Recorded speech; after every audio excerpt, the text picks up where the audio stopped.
Ooh, hold on, y'all. Hey, everybody, welcome. I'm all behind, for real, like, ooh, something ain't right. There you go. I think that's better.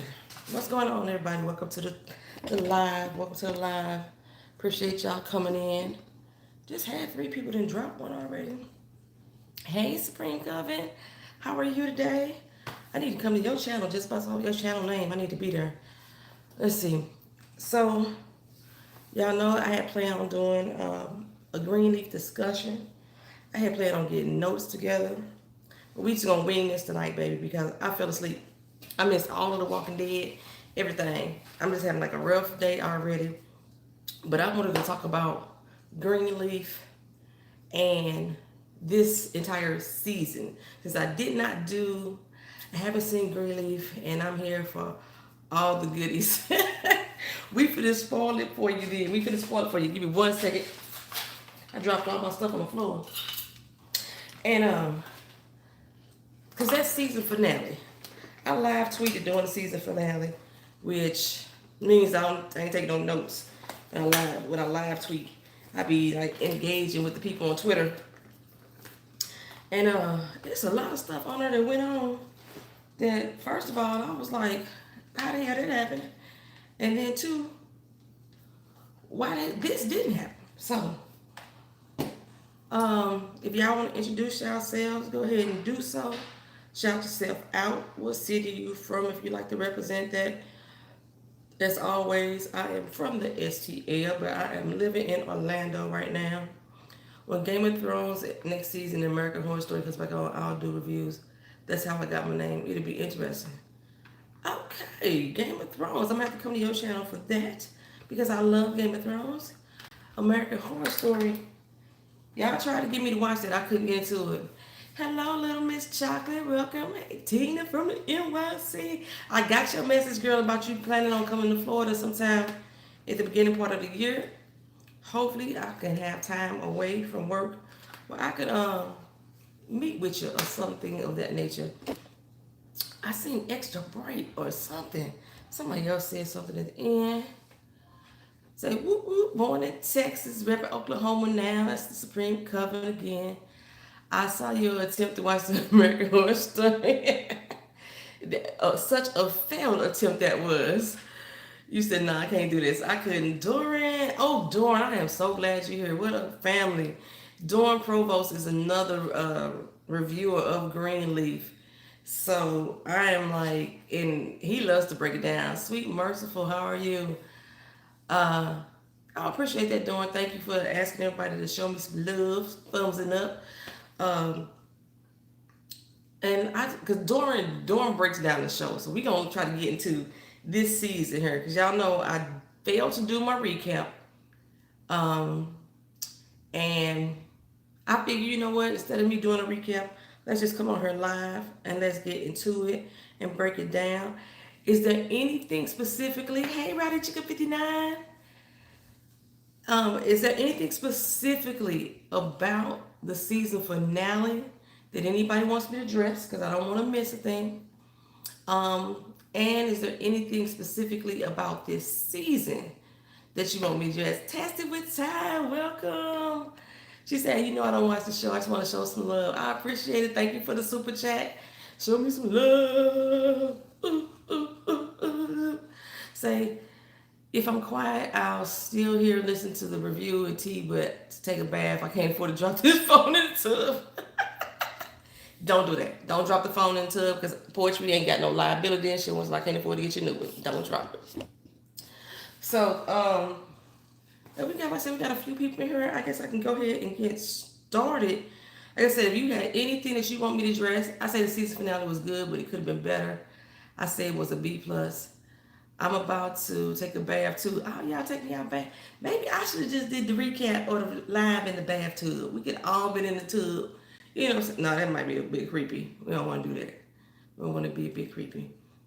So, Greenleaf, season 3.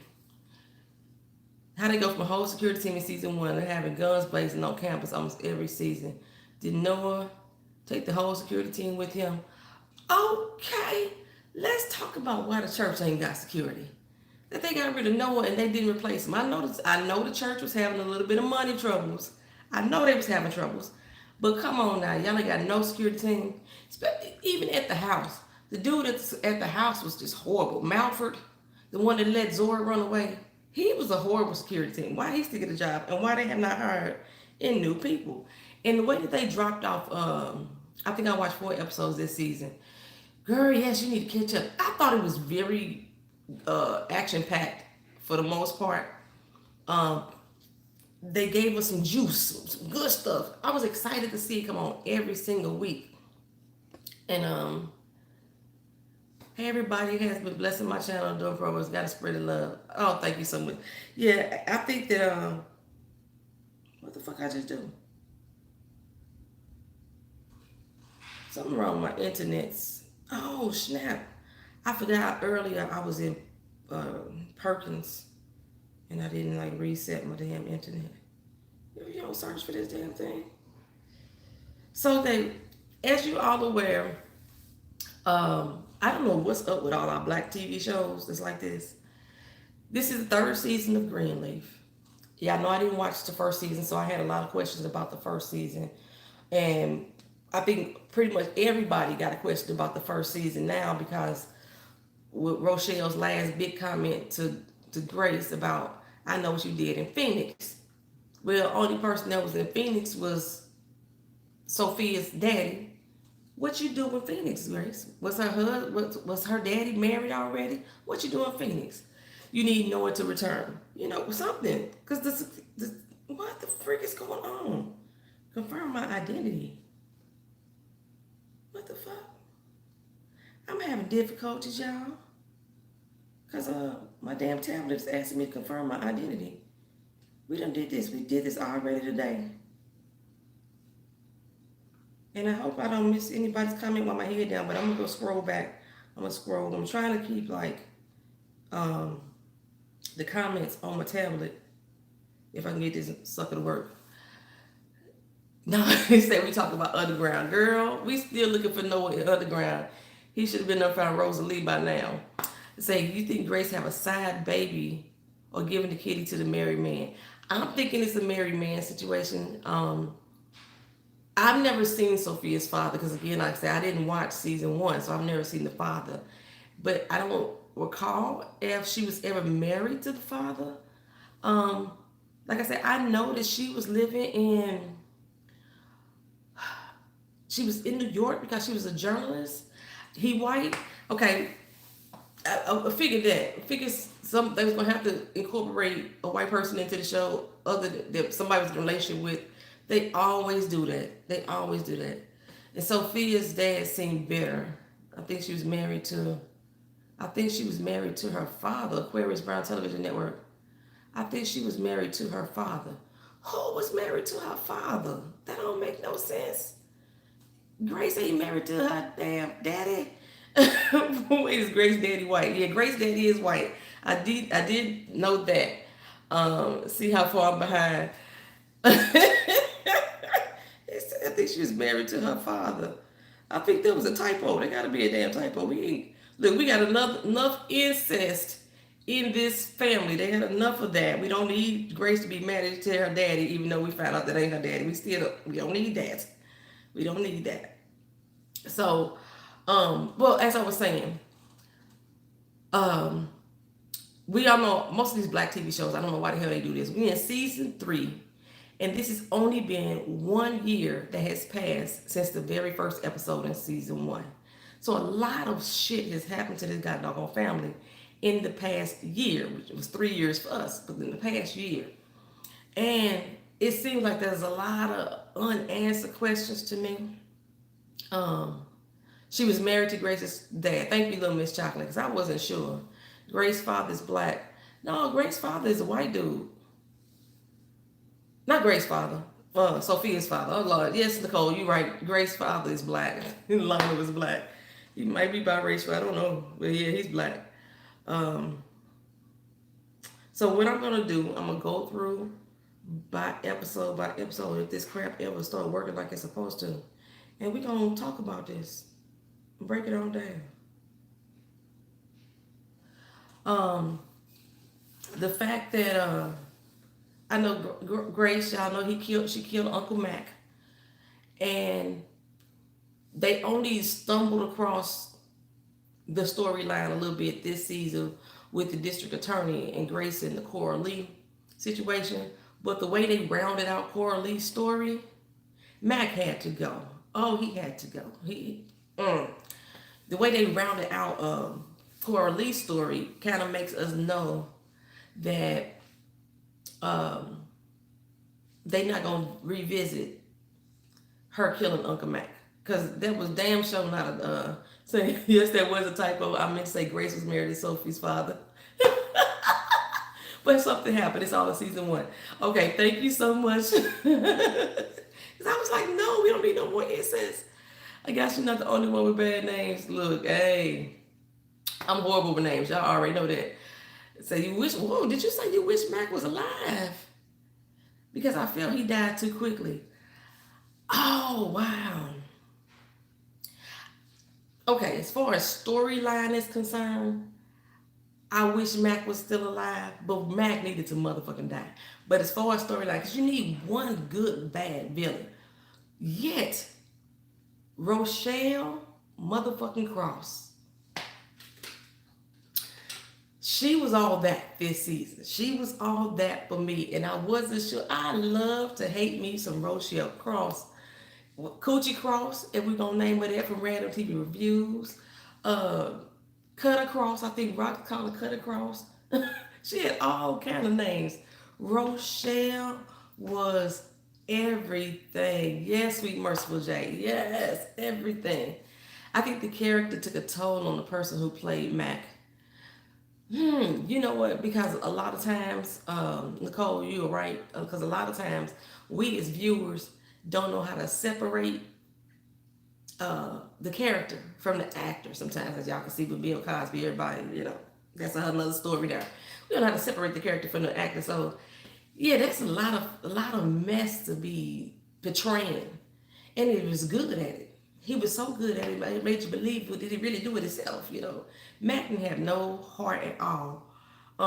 So in light of that, if we were to keep him on the show, he should have went to jail. He should have went to jail. Had some type of. If I'd have wrote it, he went to jail. Mac would have went to jail instead of being killed. Grace could have almost killed. They could have gotten to it, but he would have went to jail. And Sophia, because she was in her godness, Sophia would have been the one going to visit Mac in jail and laying the holy hands, causing more attention with Grace for her being there. But still, she would have been the one to bring Mac back to the good side, to see the error in his ways, have some, she could have been visiting his ass in jail secretly for this whole year. That would have been a nice little twist. That would have gave me something else to care about for Sophia, because I could not stand that child. I couldn't stand her. Okay, I need to, for a second, move my lights, let me tell you, because I'm sleepy still. That nap was everything. And I can't read the screen with my glasses on. I can't read with my glasses on. I use my glasses to drive. Let's see, Lady made one-liners and her facial expressions and everything. That is definitely, my child couldn't even watch Uncle Mac on television. He would have had to have been redeemable. When I first started watching season 2, I watched the very first episode of Greenleaf, and I had to stop.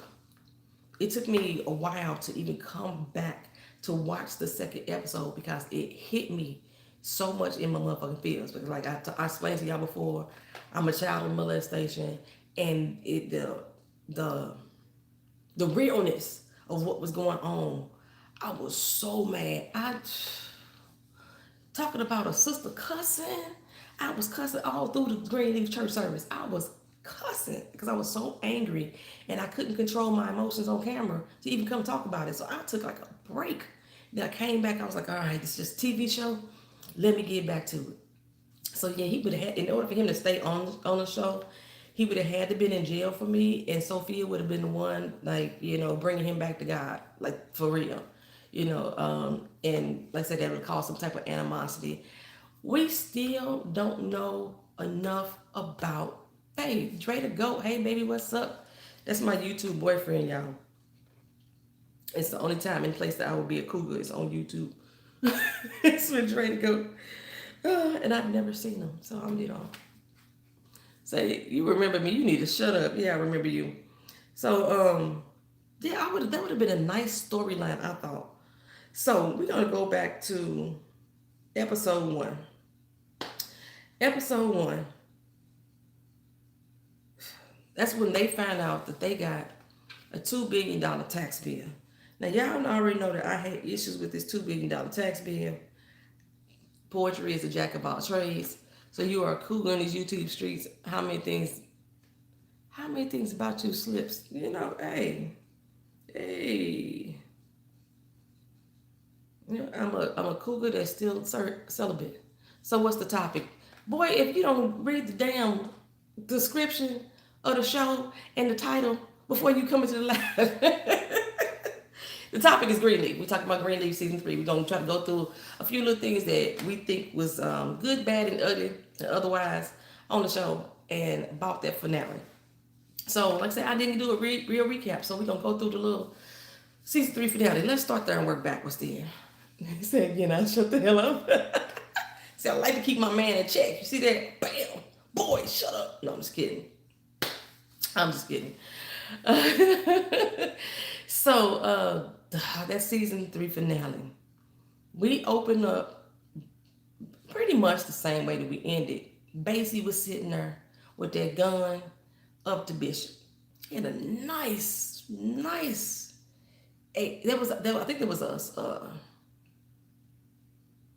Sauger.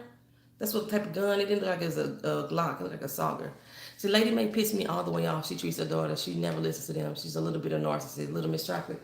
She is not a little bit narcissist, baby. She is full-on narcissist. She has the gift of manipulating a situation and turning it back on you. Lady May is good at that.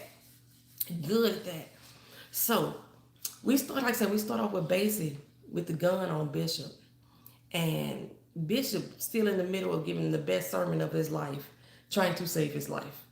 When he said, yes, I want some more Faith and Grace backstories. I'm questioning Faith is not Bishop Greenleaf's daughter either. They need some flashbacks of Faith interacting with the family. I agreed. We need a Faith character. Who the heck is Faith? We saw her in the little video when they had that little dance group. I want to know who Faith is. Somebody mentioned in the last recap that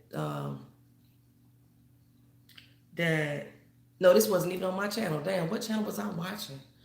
I might have been on Bonnie Blue's channel. And they had mentioned in the comment section that they thought that Grace was a stripper. And somebody else said, no, it wasn't Grace, it was Faith. That Faith was a stripper back in the day. And we know that Faith was on drugs. And I understand that Uncle Mac was molesting her, which probably led her to using the drugs and all that stuff. Last week's episode was good. Dre the Goat. It was good, but it wasn't to me. It was good, but it wasn't. It was like I said, it was riveting, had some good points, but there was some shit that should have been addressed. So I want to know what the heck, why did Faith really kill herself? What really led up to her killing herself?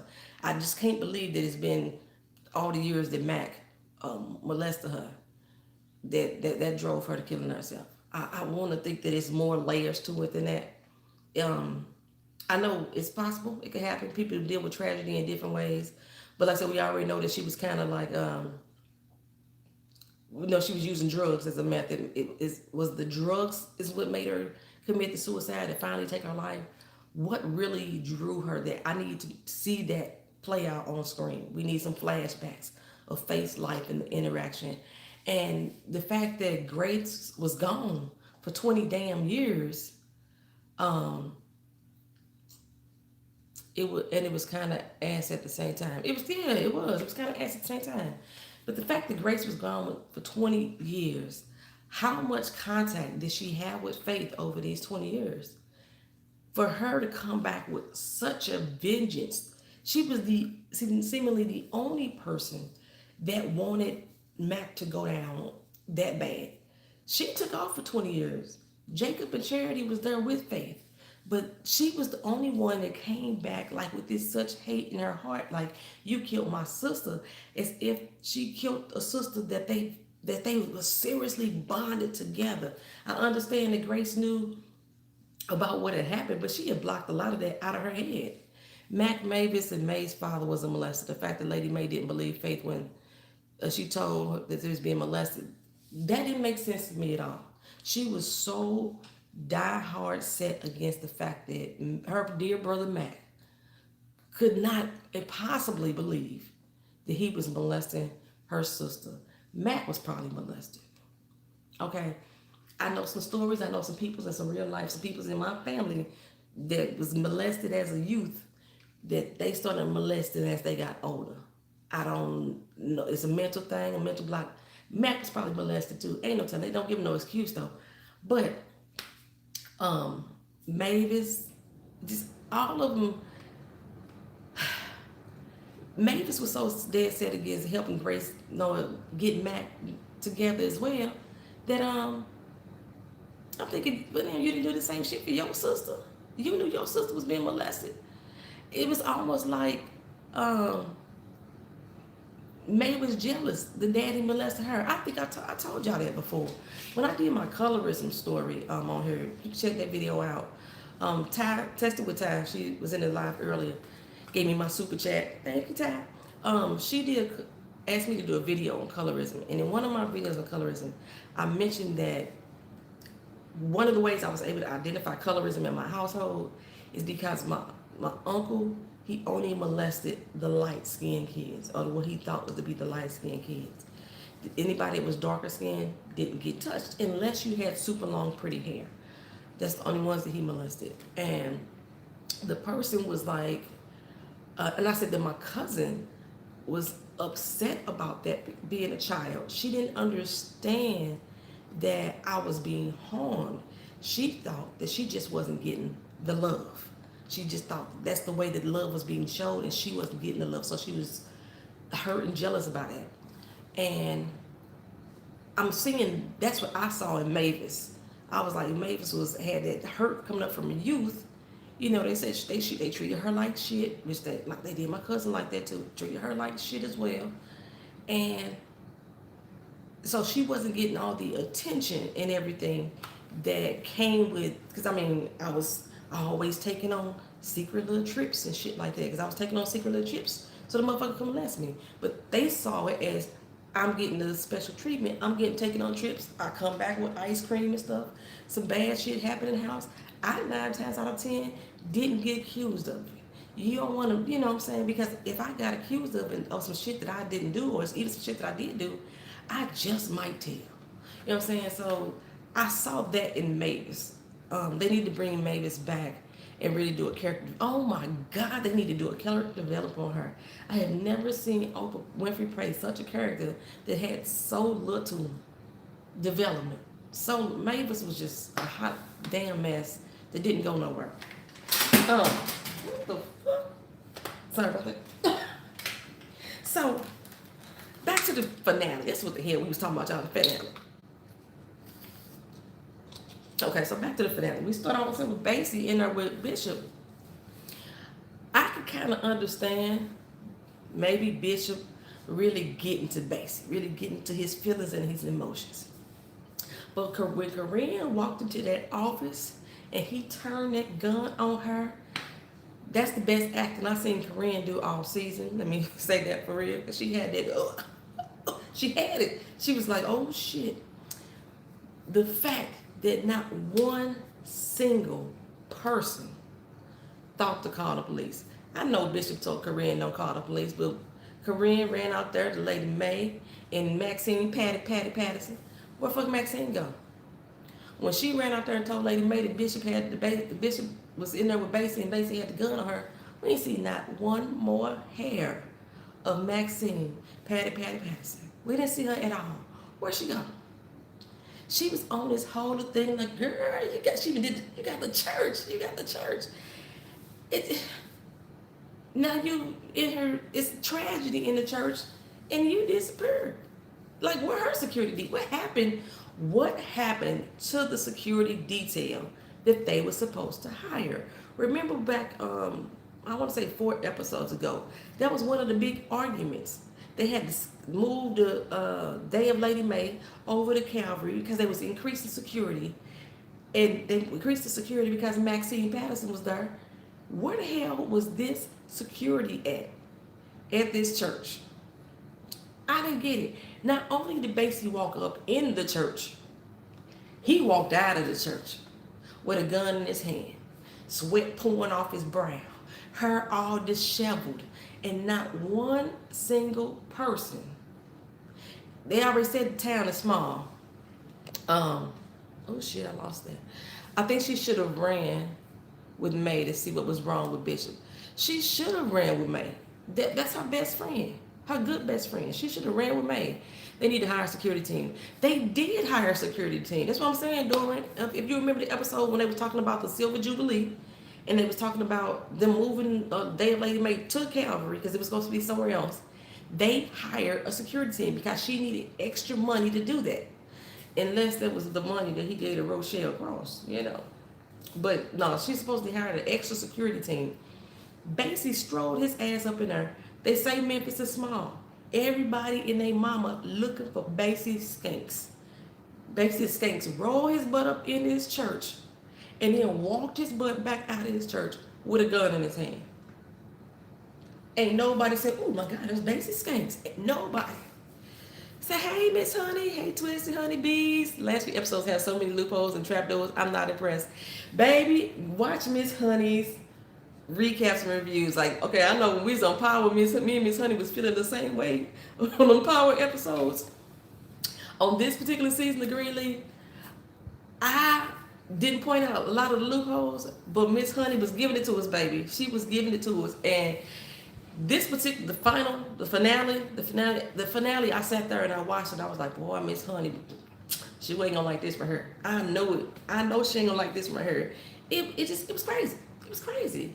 I'm still on last week too when Grace and them did that DNA test. That was the fastest DNA test done in the world for her to find out that Aaron was her brother. The fastest one. Wasn't that on a Sunday too? What clinic gave y'all results like that quick? With DNA testing, but okay, it's neither here nor there. And so yeah, I didn't understand how Basie got to walk up out of there. So not only did they let Rochelle cross, we have never figured out what involved Sophia to come back to church. Says Sweet Merciful J.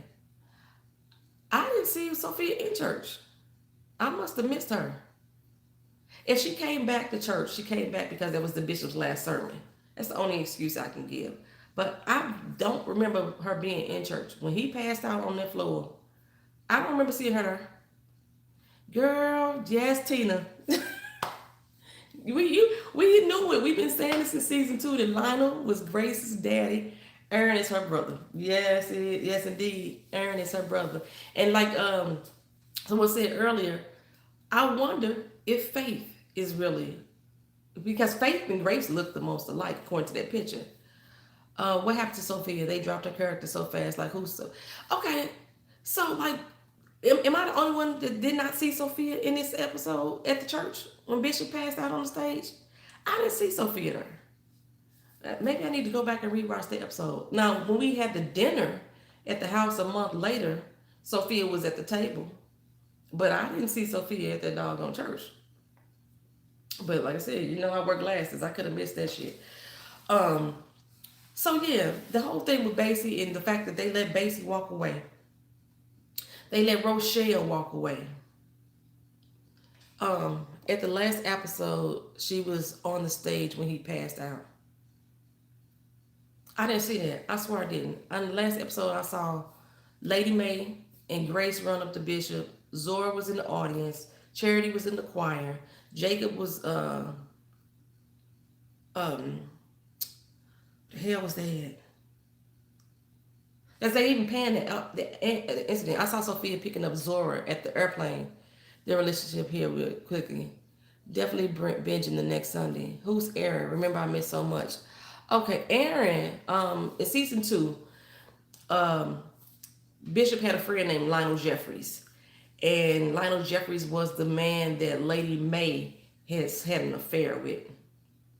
Um, so he had a son. The son was the lawyer that came and told everybody that Kevin and Charity was gonna get a divorce before Charity even said something. And then he came out that he was gay. He the one that slept with Kevin. Well, him and Kevin done hooked on up. They about to build a house together and get married and all that stuff. I personally do not like Aaron as a character on this show. I don't know, maybe because I'm biased about the way I don't find the man attractive to look at. It's hard for me to watch some people's faces, and he's one of them faces that I don't like to look at. I think was it no, that was James Colwell that said that Aaron was such a fine man. Say who was gay? Kevin and Aaron, both of them are gay. Drake, in season 2, it came out that Aaron was gay. He looks like a bird. I give her a pterodactyl. Aaron is still with Kevin. They about to get married and build a house together. Sophia was there to watch her mother be named the new intern pastor. That's Nicole. Okay, so I'm glad somebody knew because I was like, I missed all of that. So that's for her mother to be named the new pastor, and the fact that her grandfather was his last session. That's the only reason I can see Sophia back in that church. I think Aaron is attractive. I don't know Kevin. I don't know who Kevin is. I, I don't know. I found Kevin attractive in season 2. The way they have really brought his character down, it makes Kevin ugly to me. The baby, the little goober, that is such the most cutest damn baby, Tina. The baby's still there, and basically the baby is with Kevin for the most part. I'm doing something. Live chat. I just realized that all my doggone chats wasn't showing. I'm missing some stuff. All the chats. I like dark chocolate, so neither one of them more attractive than Nicole. Charity is annoying to me. Yeah, Charity is annoying. So I'm just gonna run on with Basie. So at Basie, he started calling up Tasha, trying to get Tasha back. And she was like, no, Basie, I don't call me no boat, Basie. I don't run off to you. He like, look, her girl, we gonna hop a plane to Puerto Rico, and then from Puerto Rico, we gonna slide right on into Cancun. Like, y'all doing too much. You in Memphis. You don't need to fly all the way to Puerto Rico to get to Cancun. That didn't make no doggone sense. Her opioid addiction. So yes, Charity is not still pill popping. Her addiction went away too fast. It went away too fast. Charity is no longer on tour. She left the tour, baby. She ain't with Jabari no more. He dropped her like a bad habit. She started pill popping to fix her problems. Her pill popping lasted 1 episode. And I'm here to tell you that Deborah Winans, when she was pill popping on this show, Charity was the best character she had ever been. They should have left her in that stage for a minute. They should address the fact that Charity is pill popping, and now she's doing the same shit her sister Faith did because Faith was a fucking drug addict. They should address that, but they didn't. They dropped it off so bad. There's like basically, I could have deal with the FBI. And basically, like, that's all right, baby. Just go home, ride down with me. We gonna go off into the sunset to Cancun. And she's like, no, Basie. Now, Basie had her phone. Tasha got another one. I guess Jacob probably bought her a new phone, whatever. But this is all in the same 24-hour period. Basie took their phone and not whatever. Okay, so I'm thinking, I guess we done with Tasha Skank's character for a while. I don't know if that was to get T.I. Alleged love affair off the show, because her and LaToya Luckett, I think they tension that they had on this show was real. I think that was real because of the alleged T.I. session, which, I could probably stop saying alleged since the girl be all on Twitter talking about it and shit. Who's addiction? Charity. Charity started pill popping this season. Let's see if I'm gonna talk about that right now. Yeah, let's talk about Charity right now, because Charity really didn't have much of a role this particular episode. No, I don't watch the Half and Half Nots, Dre. I don't like that show. Tyler Perry is not very good with sitcoms to me. Did the bishop have another affair? He did not have another affair. Lady May was still holding on to the fact the affair that he had with Mavis. Um, but Rochelle Cross was so close. You know what? Bishop had an emotional affair. Yes, he did. He didn't have relations. He didn't have intercourse with this woman. But Bishop carried on an affair. It was an emotional affair. He kept trying to pretend like, it wasn't nothing going on there. Bishop was attracted to this woman. And the closeness that he developed with her was definitely, indeed, an emotional affair. Hey, Crystal Pitchback, welcome to the chat. I was so disappointed with Sophia's storyline. It went nowhere. I was so excited to see her character evolve, but it didn't. I'm going to get to Sophia, too. We're going to get to everybody that I had issues with. So go back to Charity. Charity really didn't have much to do about nothing in this particular finale. We heard her on the phone talking to Jacob. She didn't want to let Jacob know that the daddy had the gun pulled on him by Percy, and that's who he was cussing out on the phone. Emotional cheating is the worst, baby. Ooh, that's worse than the intimacy sometimes, because some people like yourself can have sex with somebody and really not have an emotional attachment at all. But when I get that emotional attachment, yeah, we have problems. Let's stop that real quick. So Charity, we seen her up in the choir stand when they announced that Calvary, Tina, this is new for you too. Calvary is no longer the bishop's or Lady May's church. Connie, the deacon, she now has the church under this new ministry called Hope and something. Hope and Harmony Ministries. Hope and Harmony Ministries. And Hope and Harmony Ministries, they have now made Grace the interim pastor. She's supposed to be the interim pastor for 1 year. That's basically how the season finale ended. They showed Charity up in the choir stand. Everybody else was clapping. Charity sitting there like. So I don't know if anybody else say this, because the whole storyline with Charity and Percy fell off. Charity was going over to the morgue to work with him, or the funeral home, and I didn't understand why Percy would offer Charity, first of all, to be his heiress to the funeral home business. I know he didn't have no kids. I know James was supposed to be his best friend, but he really did not seem like he had a real connection with the bishop's children. Because when Percy walked up into that church for the first time, Lady May was like, oh, where did he come from? What brought him out the woodwork? So it was like a shock to her. So I just don't see that he had that deep connection, because there was a lot of stuff that Percy had going on, that the bishop had going on, and Percy knew nothing again. Percy was a new character that was added into the show. He was Bishop's best friend. Lady May kicked Bishop out of the house, and he ended up going to live with him. And Percy had a funeral home business. And like I say, after Charity went through her binge, her little drug binge. Okay, let me stop for a minute and go back. Earlier in the season, we had already got done with Charity tripping off for Aaron being gay.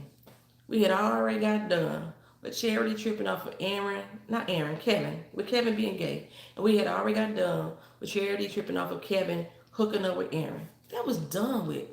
Now all of a sudden in season 3, Charity don't understand no more. She just don't understand no more. She don't understand so much to the point that she started drinking a lot and she started pill popping. Now when she lost the baby, they had prescribed her some narcotics. So she still had these narcotics around, and she's taking these narcotics with wine, which, so she drunk and high all at the same time, all the time. But she also, like I said, she lost her boyfriend Jabari. She was out on tour, and Kevin is trying to assert himself back into little Goober's life. I call the baby Goober, Nathan. trying to assert himself back into Nathan's life. He was like, I'm his daddy. I need to spend time with him. And I was like, I don't remember Charity not allowing Kevin to see his son in the way that he trying to make it seem. The problem was Kevin took his ass and disappeared for a few months. And then popped back up like, I need to see my son. I need to be with my son. I need custody with my son. I like Connie because I feel like she represents the old traditional church, and it's so real. In a long established church, you're gonna have Connies who will connive and think they're right. I haven't been in the church in a long doggone time, and I was very shocked to see that Connie, the deacon boys had that much power. I was just clueless, but I'm hearing that is what goes on in especially these big mega churches. They have a board, and the board runs everything because it basically is a business. It's a conglomerate. It's basically what it is. So yeah, Charity went on her little drinking binge. Connie is the head deacon. Yeah, not Percy Jackson Dre. Yeah, she's the head. So Charity went on this little drinking bench because she was feeling like, why is everybody finding love but me? They even called in Iyanla Vanzant on the show, Tina. They called in Iyanla to talk to about it. And Charity's biggest issue is she don't feel safe and she don't feel secure because her mom and daddy wasn't shit basically growing up. They didn't protect her, provide her the protection that she needed. Her daddy couldn't protect her against Lady Mae because Lady Mae was a fucking tyrant. And everything, Charity is at least 90% everything the Lady Mae says she is. I'm just gonna be honest, she really is. But that's pretty much how they were developing her character. So she ended up hooked, and she was going on tour, and she wanted to be on this tour to stay with Jabari. And Kevin was like, don't take my baby across the state lines. If you do, I'm going to call the police. They're going to say you kidnapping. First of all, you ain't got custody of this kid. Y'all didn't do no joint custody. Y'all didn't do no split custody. Charity had custody of little baby Nathan Goober. And if you called and filed kidnapping, that wasn't gonna fucking stick because you ain't got no right to the kid. It's mama's baby, daddy's maybe. That's how the law look at it. So that wasn't gonna happen, but that's what she thought. He did call, and in this particular season, in this episode, the police showed up, and Grace pulled some strings to get Charity back home. Okay, so she was mad at Grace for a little bit. So to pull her out of her slump after Iyanla didn't work, to pull her out of her slump, she started going to work for the doggone morgue. Okay, and the way that Percy came across to me, I just knew Percy was finna hit on her. Like I said, after her being there 2 or 3 times, Aaron is an attorney. He is an attorney. That is true. Aaron is an attorney of everything. He started off as a real estate attorney. When they first brought him onto the show, he was a real estate attorney. And then he became a divorce attorney.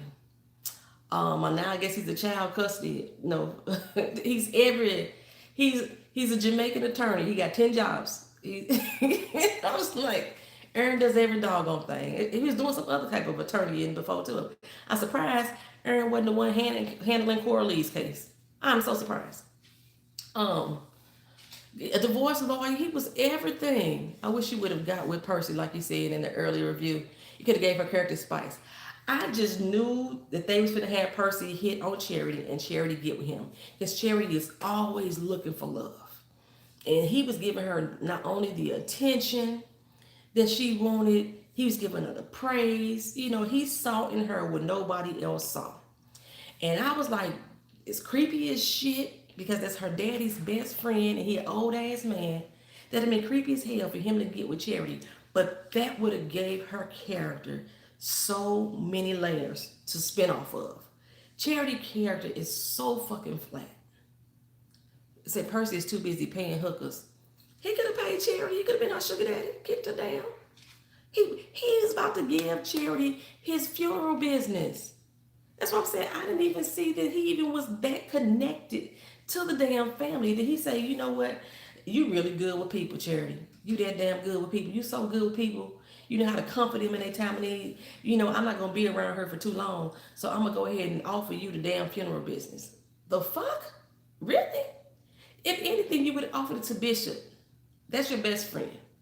You know what I'm saying? Let him run the funeral business. Have a funeral be like Phaedra Parks. Be a minister and have a funeral business at the same doggone time.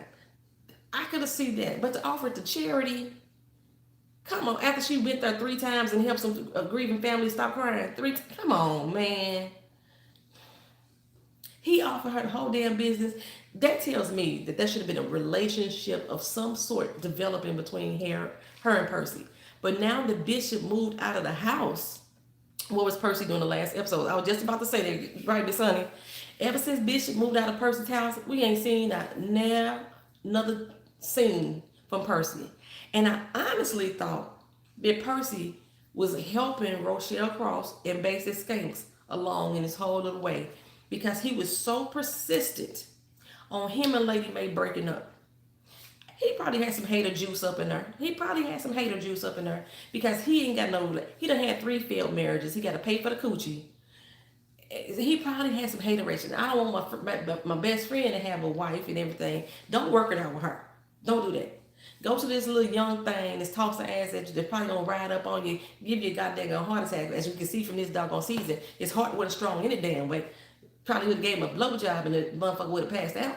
But still, he's encouraging this man to get with Rochelle Cross. Like, that's the best thing. You need to go and get with that. What sense did that make? On top of the fact, he was the one that encouraged the bishop, Tina, get ready, girl. They had a $10 million debt, a $2 million debt to the IRS. Percy encouraged Bishop to invest money with Rochelle. They don't know nothing about this girl. She's supposed to be, very familiar with Bitcoins and things like that.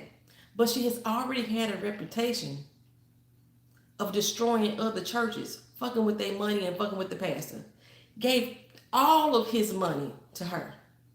He went to the joint account between him and Lady May, took all of that money and gave it to her. And Percy was the one who was encouraging him, like, big up, dog. Percy wanted Rochelle so bad. Percy didn't want Rochelle. He wanted someone that he thought Rochelle was. He thought Rochelle was giving up the goods to some old man and she wanted to be there. He was jealous about that. Which is, like I say, was another reason why I thought that he would have hit on Charity. It would have made sense to write the story that way. Like I say, it gave us something else to be mad about. You say, Rochelle. Rochelle was a mess, baby. But Rochelle brought the thunder. She was a mess. She was a master manipulator. She was Lady May. Maybe that's why Bishop fell for her, because she was definitely Lady May. So he better rethink that, because Charity ain't his best interest. She got pure hell in her. You think Charity got pure hell in her? I don't think Charity got hell in her. Charity is very naive. She's very spoiled and sheltered and disregarded at the same doggone time. Nobody has confidence that Charity can take care of herself. She's the baby of the family. Nobody is confident that Charity has any good common sense at all. So by being that way, by them all thinking that way, they treat her infantile. And so she breeds that. That's how she portrays. She is what they say she is. You said Jan Brady. I think the writers are writing as they go along. There was just so many little thoughtless in the last 3 episodes. It was just too much that they closed off. Like, they was really, like Miss Honey said it. I said her not in the finale, in the recap right before, she said it. They are rushing this season. These episodes just seem rushed. Say Jan Brady. She Jan Brady. Because, Marsha was dumb. Marsha was the dumb one. Jan was the one that had the book smarts. Charity don't always even have that. Marsha was the one, but she had all the, she was the typical cheerleader type girl on that show. All the guys liked her, but she wasn't too bright in the brain. That was Marsha, not Jan. But okay. So, but that storyline with Charity, they dropped it off altogether. She turned down the thing with the home, so she's not gonna take Percy's crib or pay for Percy's funeral home. They brought in my baby daddy, fine ass Stephen Bishop, and he was the one who played the character Michael. Yeah, right, Marsha. She brought in they brought in Stephen Bishop as a potential love interest for Charity. And even in that moment, even though Charity turned him down, Charity only turned him down because he had a problem with gays. And he wasn't afraid to say it. He was like, you know, the dude is sinning. Um, and he was a liar and deceitful to you. And I don't understand why you protected him. He said he was deceitful to himself. Okay, we was basically, hey Craig, how you doing? We here talking about Greenleaf season overall. Um, and it's a TV show of a big black mega church comes on OWN network. You need to get into it, Craig. You'll probably like it. If you're not already watching already, you might be watching already. Why couldn't Stephen get at least 2 episodes? Being Mary Jane with draws. Stephen Bishop. Look, I go back with Stephen Bishop all the way to single ladies. Yes. He was Maya's boyfriend. And he was still talking in his Spanish accent then. Oh, Lord. And then he played minor baseball. He was playing minor baseball before he became an actor.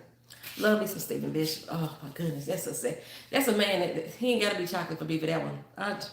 I still kind of Twitter stalk him a little bit. I don't Twitter stalk him much. But he like talk back to me like stuff, so it don't matter. But ever since he got his new girlfriend, I stopped Twitter stalking him. Thank you for checking in, Craig. I appreciate it. So yeah, when they brought that character in, like I guess Charity is finally coming to the realization that you know, Aaron can be happy too. The episode they had with Bishop when he was going around basically ministering to everybody with his own situation. He basically told Charity, you know, you need to stop worrying about Kevin and Aaron being gay and then moving on with their life and they finna get married, and stop worrying about all that shit. Because as long as Kevin is happy, then the baby, Nathan, will be happy. Because that means he'll be there, he'll be more present for his son. She's been fine ever since that. We get to support our community of fellow creators. I appreciate that. So when Michael said it to her about Kevin being lying and deceitful, okay, let's be honest here. When Kevin realized he was gay, he tried to pray his gay away. He struggled with accepting the fact that he was gay at first. Which this is what makes me so confused about this. Charity was the one that was telling him, don't try to pray your gay away. You are who you are. But now she seems to have a problem with the whole thing. It just didn't make sense to me. It didn't make sense to me at all. So, Craig said that's how we bond. We supporting each other. That's how we grow. I appreciate that, Craig. Like, Craig is a big supporter. Like I said, Craig, I'm still waiting on a video. You ain't had a video on your channel in 2 months. I'll be paying attention. I'm waiting for the video from you to come on out so I can come onto your channel and help support you as well. I failed to mention this too. If anybody in here has channels, check each other out, support each other the best as you can. If you got a channel, you can shout yourself out down in the comment section as well. So when she addressed Michael, it didn't make sense to. Well, she was back to, okay, you don't know what the hell you're talking about. The fact that Charity just like randomly told this dude, okay, my husband is gay, you might see him around her. Kevin ain't been around that damn church at all. During this whole week of the Jubilee, during the whole week of the Lady May Day, Kevin went in that doggone church. But she decided to tell him that her husband was gay. You might see him. Kevin is not flamboyant. You know, he's still a man. If you looked at him, you wouldn't think that he was gay at all. You can tell his sexuality from just looking at him. So why she felt it was her business to go around and tell that? Because Kevin is not, first of all, Kevin ain't finna flaunt it up in the church. We already know this. It was uncalled for to tell his business. Right, Crystal? And it's not the first time. Charity's always telling his business. She the one that outed him. How you marry a gay man? They married prior to him acknowledging that he was homosexual. And that's because a lot of homosexual people hide who they are. They may have these feelings and they've never acted on them before. They don't know how to act on them. And with the way society is today, it's a wonder that anybody is even still coming out at this point. You know, people getting more and more comfortable with coming out. But when he first realized that he had these feelings for people, he tried to pray the gay away. He went through a whole program through a church. He was taking some type of medicine, I call it macromicone, I don't know what it was, to try to get his gay away. Back in the day, they used to do electroshock treatment on people. Um, and she didn't know that. And she didn't know that he was gay. She said she didn't know. And that was one of the things that Iyanla brought up to her, like, you didn't know it all. You didn't know. Some people just don't know. I got cousins that done had 6 kids with a man. They've been gay all their life, but they've been scared to be who they are. So they thought that was the way that they were supposed to be. And one cousin, she particularly wanted to have babies just so she could prove that she was a woman. If he's gay, then why did he lie to her? Coming out as a homosexual person is something that is just now being more accepted. So if you can't be honest with yourself about how you feeling, how you gonna be honest with anybody else? He probably was one of the people who felt that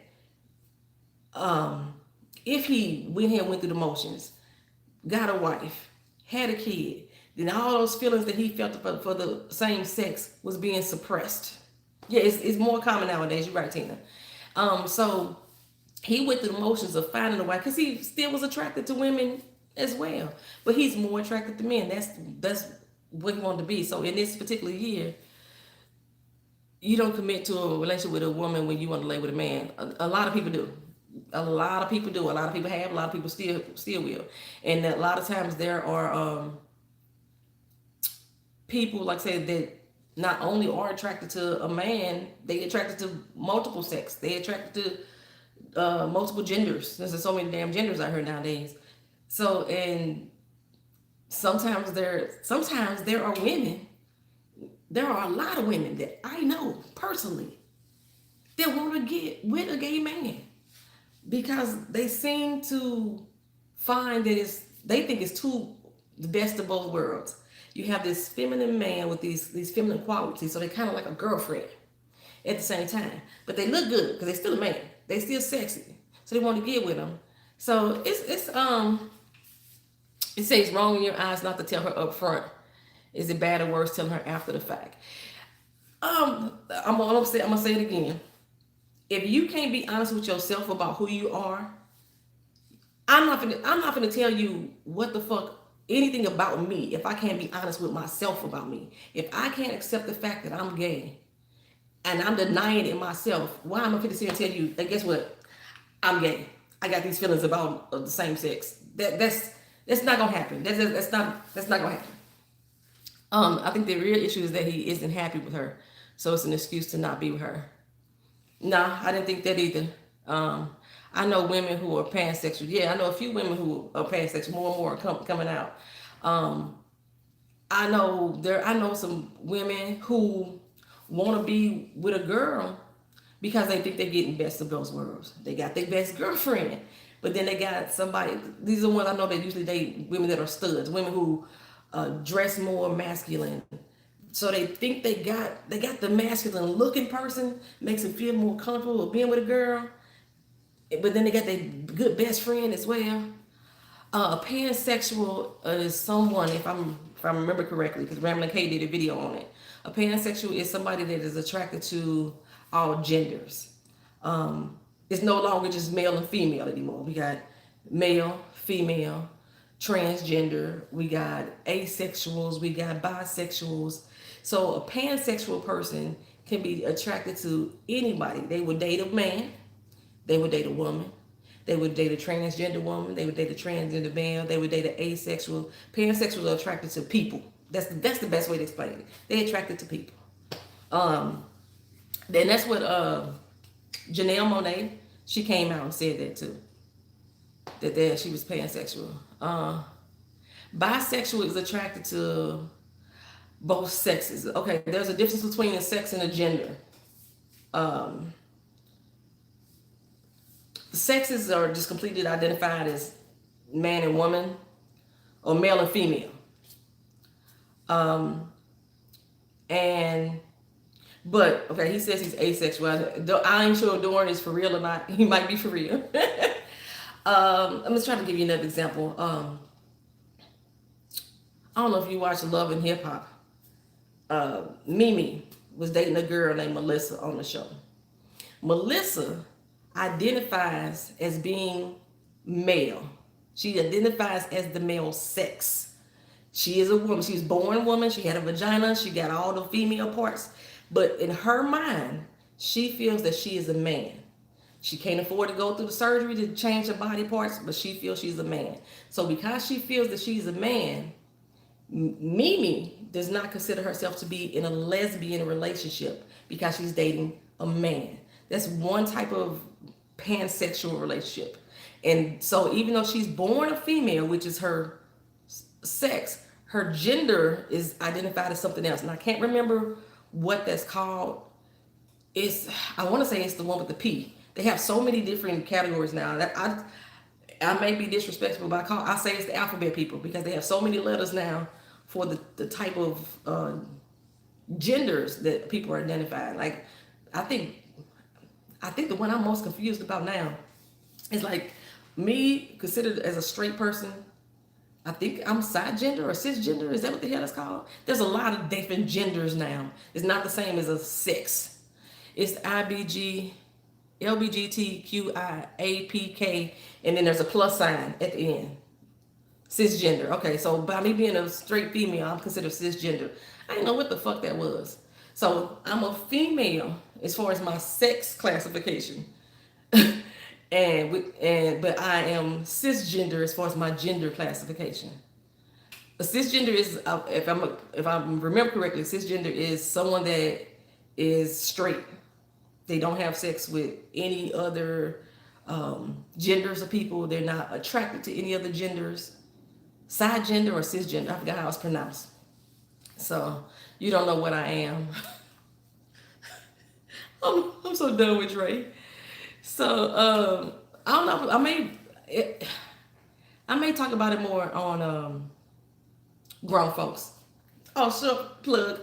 Grown folks sessions December 14th is the last one of the year. I am still haven't decided whether or not I'm going to continue on grown folks session because I was getting a lot of damn kids popping up in there. But I am giving away the sex goodie bag December 14th. So make sure y'all be there at 9 p.m. Eastern time. I know I'm a man with a D and that's all. So asexual dormer, like I said, I don't know if you were joking or not, but if I remember correctly, asexual is people that don't or are not attracted to any sex. Say, why give a fuck as long as everybody consents and knows what's up? No children, no animals. I understand that too. Yeah, I understand that too. But yeah, but that's basically because we was talking about charity. That's how we got on charity. But Michael, when he was saying that she was deceitful and everything, and he was lying to her,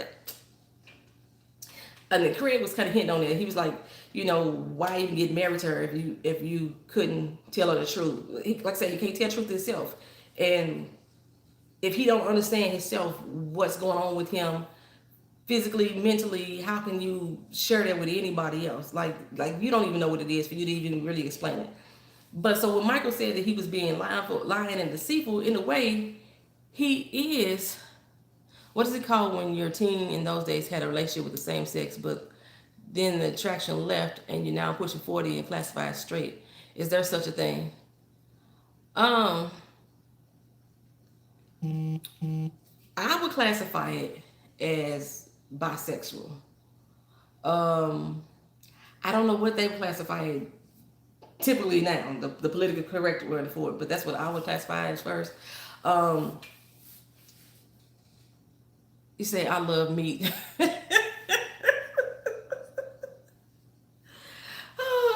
I understand that. Say, Kevin and Charity were high school sweethearts. They came up together. You were straight, but when you were a teen, you probably was experimenting. Yeah, that's another way. Good, Drake, thanks for that. A lot of people say that's called experimenting as well. And just because you experiment, or by curious, right, sweet merciful J, just because you're experimenting doesn't mean that you're necessarily typecast into one type of sexuality.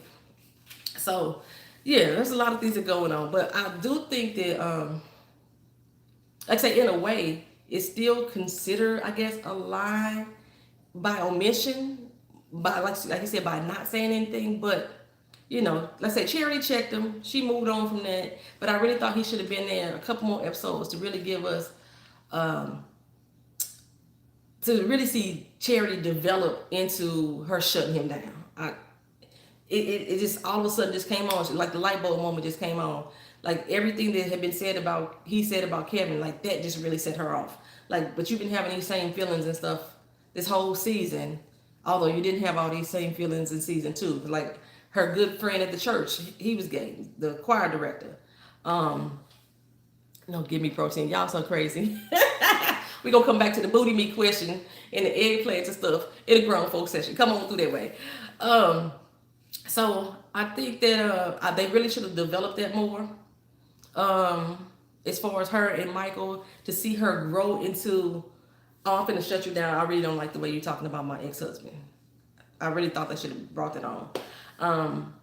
Cause his character, from what I knew of the church, a lot of people display the type of character that Michael was.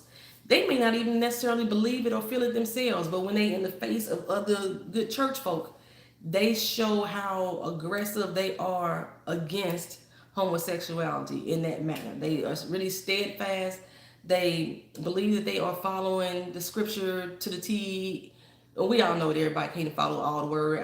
There's probably not one person out there that don't read the whole Bible back and forth, and they would have all kind of reasons of why they couldn't, because it ain't supposed to be read in chronological order, because of this, because of that, you know. So people pick and choose out different sayings and phrases from the Bible and apply it to their life as they want it to be applied. And I think in a way that's what Michael was doing. Okay, so we moved on from Charity's story as far as Michael was concerned and Kevin, but say after that, we never saw her interact with the funeral home again. I don't know why she didn't go back. You know, Percy paid her the big check. She never went back. But that was something that she thought she was good at. She just knew she wasn't going to take the church. We all born into sin. No him can get around that fact. Yeah. I mean, live and walk in sin every day. And then very few people read the Bible from the first page to the end of the book. I don't know if anybody that ever has. Grace talked about the open coalition with being more open. I wonder if Grace is willing to bring her interim year. I think Grace is going to incorporate that. She made it very clear to Connie that in order for her to be a part of the church, that she wanted to incorporate the open coalition where everybody, gay people been in church forever. They've been in church forever. 9 times out of 10, I know this is stereotypical. I'm here to say 9 times out of 10, your choir director was gay. 9 times out of 10, there was a preacher up in the pulpit that's sleeping with one of the boys in the church. 9 times out of 10, one of the deacons is gay. And everybody know who all the gay people in the church were. They had all kind of names for them back in the day then. But in most black churches, if you went to a church where the choir was jumping, that choir director 9 times out of 10 was a gay person, a gay man, and they was getting it, and everybody knew. But it was like the military though. It was like the don't ask, don't tell. As long as you don't tell us, we don't hear the words come out your mouth, we gonna pretend we don't see it. That's pretty much how it went. So I was left feeling robbed at this season finale. I wonder what this new Calvary would be like next season. I was very shocked. They went through all of this between Bishop and Lady May, going back and forth about who gonna get the church, Ooh, I'm gonna stop there for a minute because I'm gonna come back to Lady May and this can you come over for dinner type of mess now that he done had a gun pulled on him. And how they reunited in this particular episode was so fucking whack. Come on now. But let's see who else. We're gonna get back to it. Sophia's character. I really thought they was going to develop Sophia's character. I really hated that they make this child lose her her ovaries at this such young age, and that she was dealing with not being able to have a child because she worked with children. In her mind, White House, white picket fist, boy and the girl and the dog, and that's what she envisioned this life. And as soon as she admitted that this is what she wanted and this is what Roberto wanted as well, the baby lose her doggone ovaries and she can't have no kids. Or she lives a fallopian tube. She had her ovaries removed, so she can't have children. So she lost all her faith. And I was thinking, this is gonna be awesome. They are gonna really develop this character to show her loss of faith.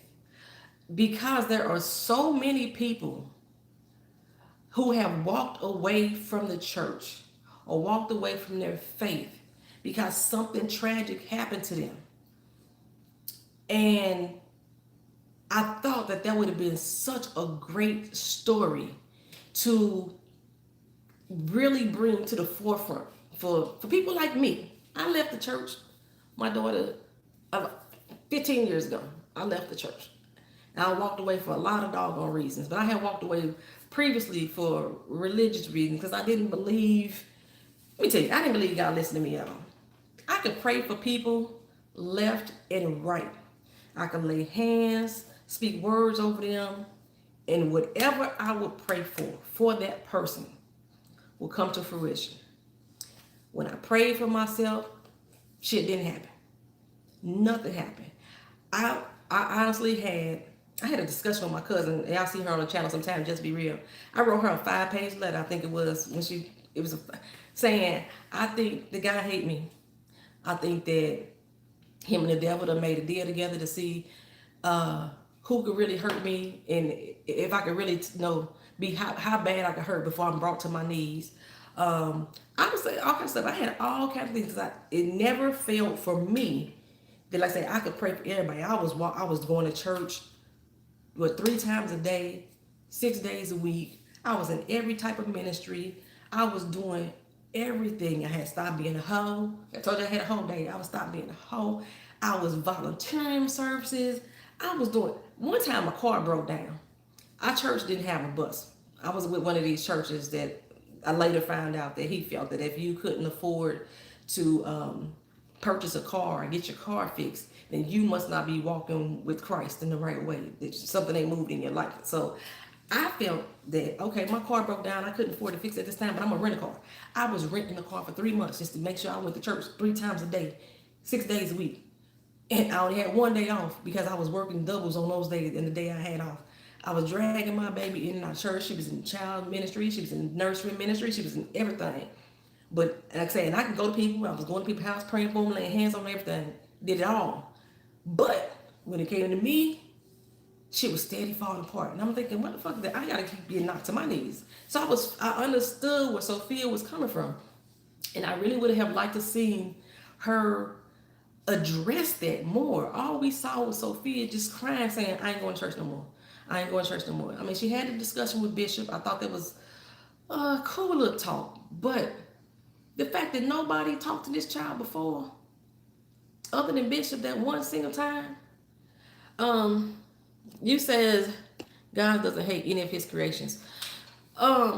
Dre, without me getting too deep in that situation, you don't know what God do. God is a vengeful God. I learned that in the Bible as well. You can't have vengeance without having some type of hate. You know, God hated the way things happen, that he caused the damn floods. He hated the way things would happen over here in Sodom and Gomorrah, that he burned the place. He can have hate. That's how I feel about it. He can have hate. And if we made in his image, we counteracting off of that. But God hates sin, not people, and we are sin. We are sin. We are sin. Like, we are walking and living sin in the flesh. That's what we are. So he can. That's how I feel about it. But like I said, not to get too deep. Hey, Angel Eyes 33. She just came in the room, slipped on in here. She came in. But that's how I feel about it, though. I wasn't even here when the earth flooded. You wasn't here when the earth flooded. So do you even know it happened? But it wasn't the whole earth. That's the thing. In the Bible, it wasn't the whole earth that flooded. But I forgot what I was talking about. But I wanted them to talk about charity I'm not Charity, Sophia, and really develop her character and really see the struggles that she's having with faith and having somebody really understand what she's going through. She's 16. When I had my issues with faith and religion, organized religion, I'm gonna say, I was grown and I still didn't understand what I was feeling or what I was understanding. She's 16 in a family of preachers. Everybody in the family preached. Even Charity wanted to preach, even though they wouldn't let her preach. She was still a preacher. And a family of preachers, and nobody could counsel this young woman about what she's actually feeling. It seemed like everybody just let her go to the wayside, just let her deal with it. She'd get over it one day. That's what it seemed like. I mean, she tore up a whole doggone Bible because she didn't believe the words in it. I don't know what that Bible was they gave back to Bishop, because she ripped out about 400 pages out that doggone Bible. When they gave the Bible back to him, it was in completely intact book. I don't know what that was. So like the conversation that Bishop had with her about trying to bring her back to church and had her come for his Jubilee. And after talking to her at Jubilee, she still didn't come back. Where was her dad? This baby lost her ovaries and her dad is gone. When you say that, Crystal, I was so mad about the fact that her father didn't come. But after Bishop realized that Sophia left their church and didn't come back, nobody ever addressed it again. Nobody ever wanted to counsel her. And there's ways to counsel people without preaching to them. Just by having a conversation with them, And then she see this family falling apart. All these men and women of the cloth. Like that, she asked Bishop, ain't you angry? Ain't you mad? She's saying all these men and women of the cloth in her family have all these trials and tribulations and everything falling apart. It wouldn't give me great confidence either as a child. Here I am walking in the light, and I'm seeing all of y'all fall apart. What gives me confidence? I need somebody to talk to me. Like they brought in Iyanla to talk to Charity. If y'all can't do it, bring in somebody to talk to Sophia. That baby needed grief counseling. She needed grief counseling. When she returned that Bible to Bishop, my heart sank. Grace was so preoccupied with saving the family, and she was thrown to the wayside. And I agree. Grace was tired. She was trying to help out Coralie, which that storyline really got on my damn nerves. I'm gonna tell y'all that right now. She was really trying to help out Coralie, and that's all she could say was like, "Oh, you gonna go to church?" It was kind of the same way she was doing with Darius. You gonna go to church one day? Why? You disappeared out the church for 20 years. When you first came back onto the show, when you first came back at the table, remember Carissa was checking your ass about how you said you didn't believe in Jesus no more. You didn't have no faith in him. You had the same situation going on. You lost faith as well. Maybe explain that to your daughter. How all of a sudden you decided to come back into it. You was kind of forced back into it for real. Your daddy and your mama kind of forced you back into it for real. But maybe explain to your daughter what happened. Because like I said, you're right. That baby suffered a loss. She needed grief counseling. If y'all can't counsel her through the church, y'all need to sit down and have somebody that can. And they just let her story go. And like I said, where the hell is her damn daddy? I had to ask. That's when I found out the daddy was white. I was like, I missed the season 1. Where her daddy at? This baby just went through a loss, and they didn't even say that he picked up the phone and called, say Sophia and Zora need therapy. Woo, so Zora need therapy.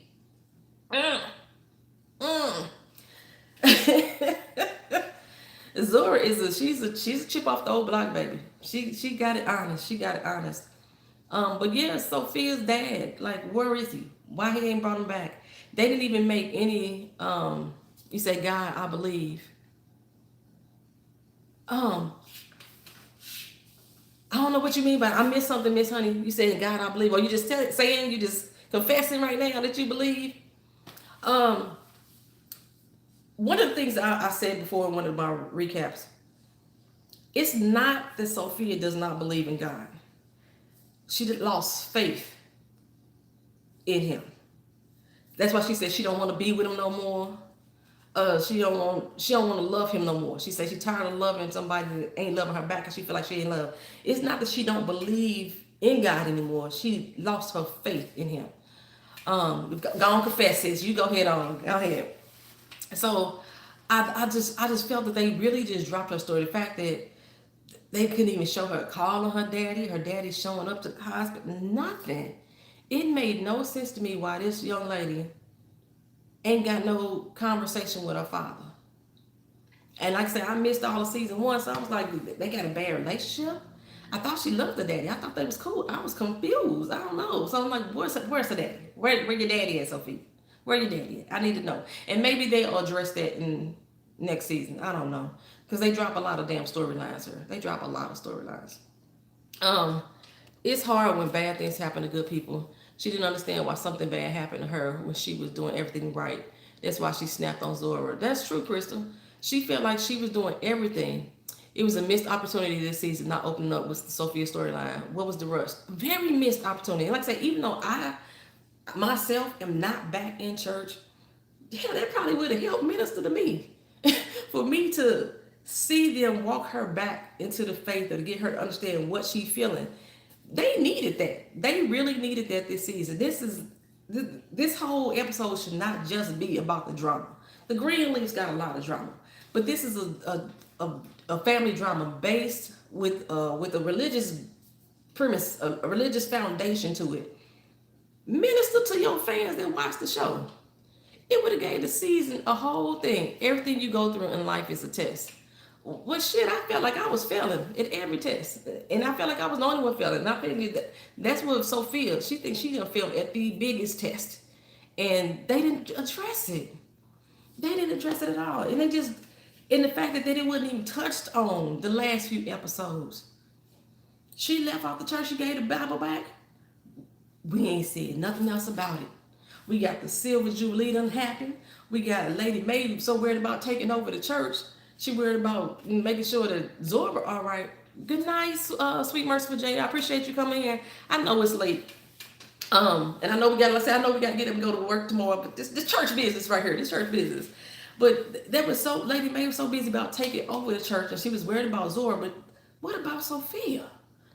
We failed that girl miserably this season. We failed her miserably. And even if she, like when she was saying that, Darius don't go to church, maybe she could have had a conversation with Darius too. I mean, if I remember correctly, the Bible, God uses people who were not of the church to help spread his message. And maybe gave her some type of understanding. And I really want to know, speaking of Darius, I'm gonna jump for a second. Speaking of Darius, who was Darius's wife? Was I still think that Darius had something to do with Rochelle and Basie too, because I'm just so untrusting. Even if they showed her struggling with circumstances, that would have helped somebody to see her struggling. Like I said, we had Roberto come over and talk to her once, and then Roberto sent her the little scrapbook with all the missing photos. Like, this is what we were supposed to have. That's all you did was remind her of what she's not gonna have. You was part of the equation with the kids, and now the kids gone, you ain't even part of the equation, because she at 16 is feeling like you ain't gonna be happy because you wanted kids too. That's what you wanted. You wanted this big life. I can't give you that. So why I need to be with you? That's how she was feeling. They had so many different things that we could have addressed with Sophia. Oh, so many things we could have addressed with her. At times it seems like we are. Oh shit, this is in the way. I can't see what your chat say. Hey Ty. Ty showing some love with the super chat. Okay. Like we're Sims. At times it seems like we're Sims characters. I love the Sims. The Sims, you put it on free will and just let them go do whatever they want to do. We do have free will. I mean, if you follow the word, we have free will. And a lot of times the choices that we make and the circumstances that happen from it are of our own doing. But that's why Sophia felt like I done did everything right. So why is this happening to me? And nobody is helping her to truly understand. Even when Bishop was saying about why his train story. Bishop be having some good stories. But his train story to me really didn't speak to Sophia in a way that could really make her understand. Thank you, Miss Honey. I appreciate it. Don't forget to hit the like button, y'all. I appreciate it. But I didn't think that his train story really spoke to her. He basically said that you riding on this train and you think everything going smoothly, then something happened. The train jumped the track. I'm finna paraphrase. The train jumped the track. We get a little bumps in the road. The cars riding around. Everybody luggage moving around. What have you? Everything going crazy. So you make your way up to the front, to the top of the conductor, and you tell the conductor that he need to get it together because you back there in pain, you know, and things ain't going right, and you doing what you supposed to do. You got your ticket. You sitting in your seat. You buckled in. How come it ain't you going through all this struggle?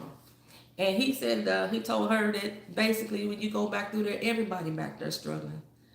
I just need you to go back and live on with life, and just know that I love you. To me, that didn't tell Sophia nothing. In a way, it kind of reminded me how I be talking about my therapist. When I'm up here having a situation, I'm going through an issue, and then my therapist generalized my issue by saying that everybody going through this. Everybody got pain. Everybody got struggle. I don't give a damn about everybody right now. I'm talking about me. And I need to be helped out of this situation. I need to be walked through. I need to be my hand held. I need to be educated or some knowledge or something to help me get through what I'm feeling right now. Telling me that everybody else going through it, don't do a doggone thing for them. Say fire them. They with the VA. I done changed therapists. I don't know how many times I done got put out of therapy sessions because I be saying the same thing. I don't like condescending ass people. And I feel when you generalize my situation by telling me that everybody else going through it, you being condescending to me. And that's how I took that train story with Grace. Sophia. I be messing up names. Say I'm about to fire mine. He wants to drug me. Yes. Yes, the Supreme Court. You say you hate that shit too. I do. Don't generalize my situation. You can use examples of other people to help me understand or to help me maybe even see different avenues or different ways that maybe I can use myself to get me out of the situation. But don't tell me everybody going through it. And then, just go back living life because everybody going through it. And that's how I felt that Bishop that's how I took that story to Sophia. And that's probably how she took it. Because afterwards she was like, I still ain't come back to church. This season of Greenleaf didn't do anything for me. Hey, Karan Rowland, welcome to the room. I hope I'm saying your name correctly, Karan. I said there was exciting moments for me. Like when we got the drama, but there was still a lot left unsaid and undone, and so much more they could have did as far as developing. Sophia's character, I hate her character because it seemed like there's nothing there. Her character and Charity characters were the worst to me. My therapist is motivational speaker videos on YouTube. I think you're right with the grief counseling needed. She needs someone to really hear her and not talk to her. Right, Crystal, I agree. She needs somebody to hear her. And that's why I said, that's why I thought Grace probably would have been one of the best people, especially using her situation and explaining why she walked away and lost faith for 20 years. And I said she only came back to the house because her sister Faith died, which was kind of like kind of symbolic in itself. I lost faith in Christ and I walked away, and faith is what brought me back home. Her sister dying, the metaphor of that whole situation. But like I said, without knowing what her sister's relationship was in those 20 years, I didn't understand why Grace was the one that was so passionate about avenging her sister. You disappeared. Like Jacob said, you the one walked away from 20 years and left us here. 20 years. She was like the missing years of Jesus in the Bible. I need Grace to do better with her daughter. She could use her mom. And Grace out here trying to save the world. Grace is out trying to save everybody. In my opinion, she's trying to save all these women because of the guilt that she's feeling. Because let's be honest, it wasn't self-defense. She had to defend herself when she went into Mac's house, but she trespassed on that man's property. He had every right to defend himself and his property when she busted into that damn house. He had every right to do so. Well, in that struggle, she ended up killing Mac, and they chucked it up as self-defense. One of the things I found very disappointing very disappointing was the fact that that DA was finna open up a can of whoop ass on Grace about the whole case. He knew there was a lot of stuff that wasn't brought to the forefront. He was calling off. He was rounding off. I don't know how he was rounding it off. He said he was the person that handled the case. But there was a lot of situations that happened that nobody know. A lot of things that happened that didn't know, that he didn't nobody know, because Grace hadn't told anybody, but he knew all the answers. Maybe he was just piecing stuff together. I thought he was finna give Grace the blues. In the season finale, they didn't even use the fact that Coralie helped her set Rochelle up. They didn't use that as a fact to get the case dismissed. The DA ended up becoming the next victim. Say Grace is a prophet. When they said Grace was a prophet, I was like, I had my Scooby-Doo moment on. You sure right, Miss Honey. But yeah, but they oh shoot, she made me forget what I was saying. Somebody tell me what I was talking about. I forgot what the heck I was talking about that quick. Y'all know I ain't got my B12. They could have gave us more in the finale. They really could have. Yeah, well, okay, so Grace and the DA, the way that they wrapped up the situation with the DA, he ended up being the next victim or the next person accused in the Me Too movement. You got a lot of women coming out against him. So by him having all these women coming out against him for sexual allegations, the case is done with Coralie. That's it. He should have been a thorn in Grace's side. He should have been a thorn in Grace's side. Because honestly, Grace, she been what's the word I'm looking for? She been magical. She like a genie in a bottle. Just rub Grace's hand and she can make stuff happen. And I'm just clueless to how. Like I say, when she was missing those 20 years, I was comparing Grace to Jesus in the Bible. That's what I was doing. Because, it was like, is it 13 years of the Bible? Jesus was 12 when they stopped talking about him and he came back at age 25. I think they was trying to make us a comparison to Grace and Jesus in that manner. We don't know what happened in those missing years. And I'm the type of person like, what happened? What happened? I want to know what happened with Grace. And like I said, it got to be something tied to whatever Rochelle know about her in Phoenix. Whatever. I don't get that either. And at the time that Daryl James died, there's so much going on, so much missing with that too. Aaron is going to take over the DA job. Watch. Grace opened the door for it when she asked him who would replace the guy. What happened with Grace and Phoenix? Yes, Rochelle had her shook. Okay, that's a good theory that Aaron is going to take over with his many. Aaron got every damn job. If Aaron takes over as the DA, he has to be. Ain't the district attorneys elected? Aaron would have to be elected district attorney. I don't think he can be put in as interim. If they do, I think they're missing something on that because I think you got to be elected as a. I don't know. I might be wrong. If Aaron take over, oh my God. I already thought that I was shocked to see that Aaron didn't come in anyway as the doggone person for Coralie. But when he walked into that office at the end, when he gave her that money, doggone money, I thought he was coming to tell her that they put him in charge of the case. That's what I thought was happening. And when it didn't happen, I was like, oh, okay. But let me talk about this money for a minute.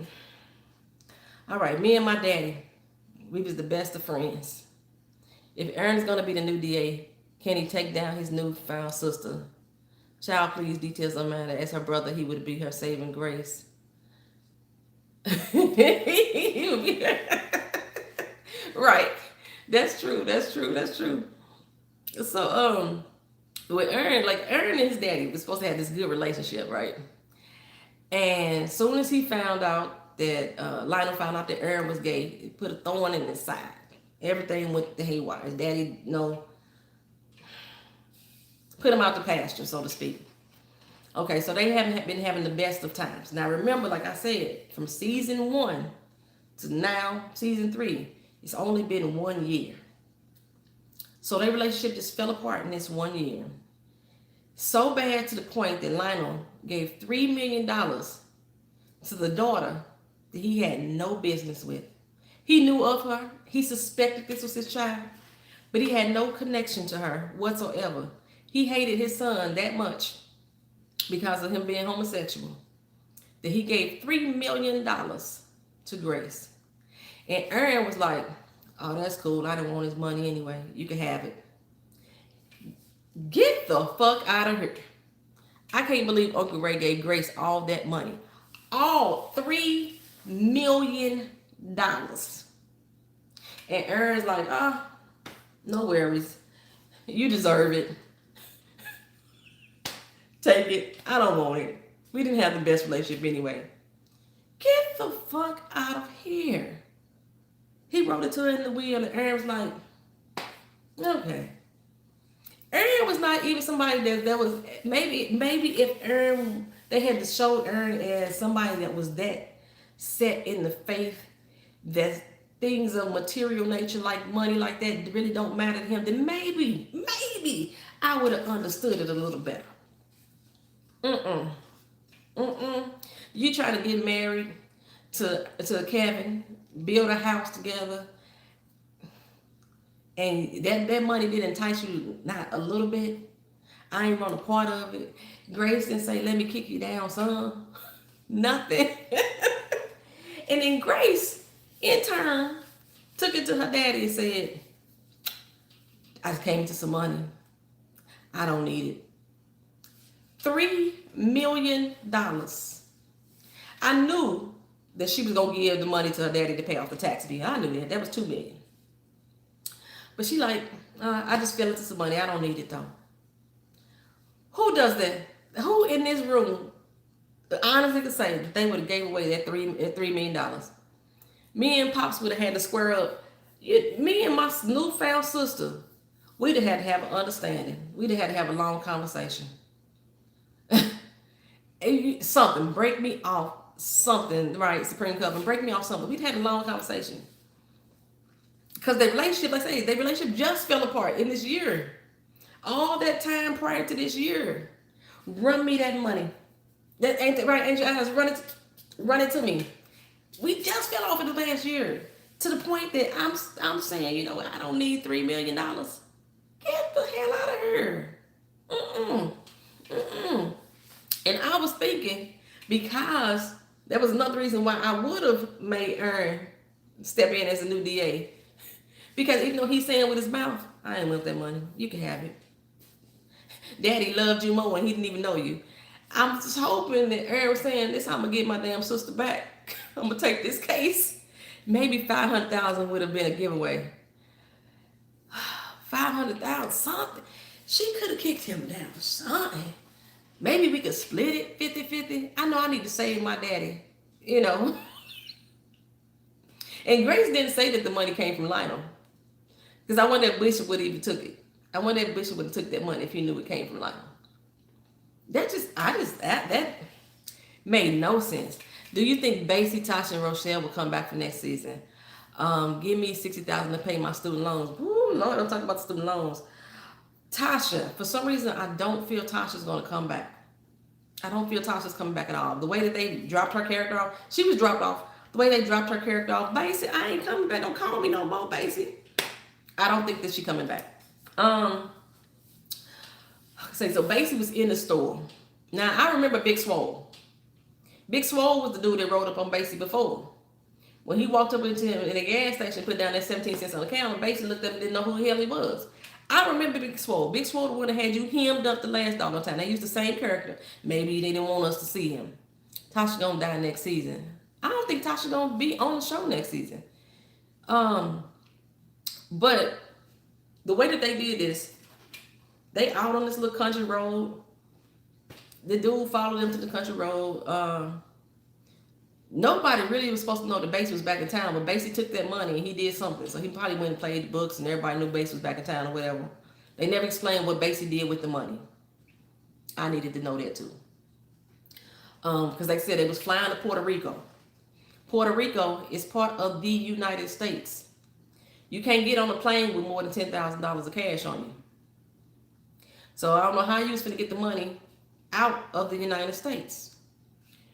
And then they was gonna make this little, he had somebody there with a hookup, give him some new identities from Puerto Rico to take him to Cancun. How you get into Puerto Rico with more than $10,000 in your briefcase? I need to know that stuff. I know Rochelle had some pull, but she didn't even know what the hell was going on. She didn't know what Basie was doing. So yeah, when they drove off from the store and then the SUV followed them behind them, and they dropped that story off. Do you think Jacob is gonna cheat on Carissa again? 100% yes. And I figure if they bring Tasha back, that's who he gonna cheat with, is Tasha. But so yeah, the way that they dropped Basie's storyline off, the fact Basie been missing for all this time anyway, and then he just come back and want to kill. He come back specifically to kill Bishop because Tasha done fell in love with Jacob and Tasha want to snitch now. And then they just sped off, and we don't know if he got caught up or not. The way that I'ma write it, they got Basie and them hemmed up. That he not dead, and some kind of way, Basie and them make it out, but they have drugged on this Daryl James story so doggone long. It's probably time for them to reinvent the wheel here and do something different. Because how long, Basie? You had your opportunity to kill him. You could lay them out right there. Yeah, Jacob cheated in the white girl, the one who used to be the accountant for the Calvary Church. Jacob was cheating. Jacob was smashing her up in the church. And yeah, he cheated with her. And then this particular time in this season, Jacob and Tasha Skanks, Basie's wife, they kissed. And it wasn't just like, oh, she kissed him and I don't want it. He pulled her in, he had her by the neck and everything. Jacob slopped her down. Oh, yeah. So yeah, Jacob, I think that Jacob will cheat again. I believe he will, Doran, especially if she goes back to season 1, Carissa. And I think, Miss Honey, that she is going back to season 1, Carissa. The way I felt about, well, I didn't know season 1. I knew season 2, Carissa. The way I felt about Carissa, she was all mad at Jacob. But when she heard that they was losing that church, that's when Carissa said, you know what, I want out of this marriage. I want a divorce. But Carissa has been trying to be the new Lady May forever. She wanted Jacob to take over Calvary. Remember season 2? She wanted Jacob to get up there in the pulpit, take over the Calvary. Okay, so now that we in season 3, and Grace has now been named the interim pastor for the new ministry. She like, well, you should be the assistant pastor. She got this big idea on how they can get it all back together. You know what I'm saying? And now, oh, I ain't going nowhere. She extra excited. So excited that Jacob the fool, he like, oh, you really riding for me. We together. Nah, fool, Carissa not riding for Jacob for real. Carissa want to be a first lady of somebody's church, and whoever church it is. I ain't saying she's a gold digger, but she ain't messing with no unemployed pastor. She sees Jacob and sees the potential of dollar signs, because Jacob ain't had no dollar signs. She saw the potential, but yeah. She was mad at him when he created the reel, and she wanted it that bad. Tasha would have never gotten as far as she did. Exactly. But Tasha would have never gotten as far as she did. She should have been there at that church. But she was still bitter about being there at that church. Remember that. Carissa thought that was a step down for them. So she really wasn't putting her all into it, because that church wasn't worthy. It wasn't, if Jacob cheat again, he gonna have to leave. You cheated, almost had us broke up in jail for your stupidity. Get on track, Jacob. Literally fucking up the church's money. And I think Grace got a dirty side to her as well, Karan. Oh my goodness, I think so too. I really do. Grace got some secrets that I wish would come out, because we don't know much about Grace's life. Nothing much at all. But yeah, I think Carissa is only back around. Carissa ain't gonna divorce him. She ain't going nowhere. It's a month later now in the Greenleaf household, and they all kumbaya. I think I meant to come back to that earlier. After Basie put the gun down on Bishop, Lady May rushed into the church, into the room with him. And all of a sudden now, Lady May like, I need you to come over for dinner.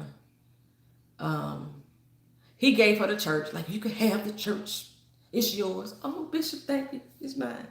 And in the end, he was like, but she was like, I want you to come back home, move back in.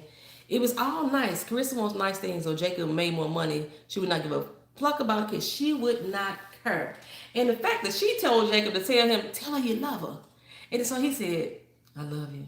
And now she's like, you love her? You fool, you the one told the man to tell her she love her. I'm like, where does that leave me, Jacob? Where does that leave me? In your own head. In your own head. Yeah, Carissa is, she wants to be the next Lady May. And she always wanted to get out of that house. That's because Carissa wanted her own estate. But now they moved back into the house. Carissa is Jacob's pimp. For real. It just don't make sense with Carissa at all. And then what happened to the storyline with Carissa and the teacher at her school? Remember that one teacher that was hitting up on her? And she didn't like shut them down, but they never went any further with that storyline either. Like, hell, it made me believe that Carissa probably cheated too. That's what I was assuming. Say Carissa is Jacob's mama, manager, babysitter. Carissa is a whole dang on handful, but I'm gonna have to say it. Carissa was a stone cold bitch to me. But I like the old Carissa better than I like the one they had running around here this season. The old Carissa would not have let the Zora situation go down, and it went down. Now, mind you, they have completely been blind to Zora, as Lynette from Random TV Reviews say, Zora the Weed Explorer. They have been totally blind and oblivious to everything this girl was doing. She'd been messing around with drugs. These people have, the TV land people, have the weirdest drug addictions or drug use that I've ever seen. All right, Tina, good night. Thank you for coming in. I appreciate you being here. I don't know what time it is. I ain't gonna look at the clock, because if I look at the clock, I'll probably get tired. But they have the weirdest addictions or drug uses. Because she wasn't just smoking marijuana. She was using some type of synthetic drug. And usually with synthetic drugs, you get pretty addicted really quick. Every time, all through season 2, she kept asking Sophia, you want to get high? You want to get high? You want to get high? The whole season. They was all sneaking off to get high.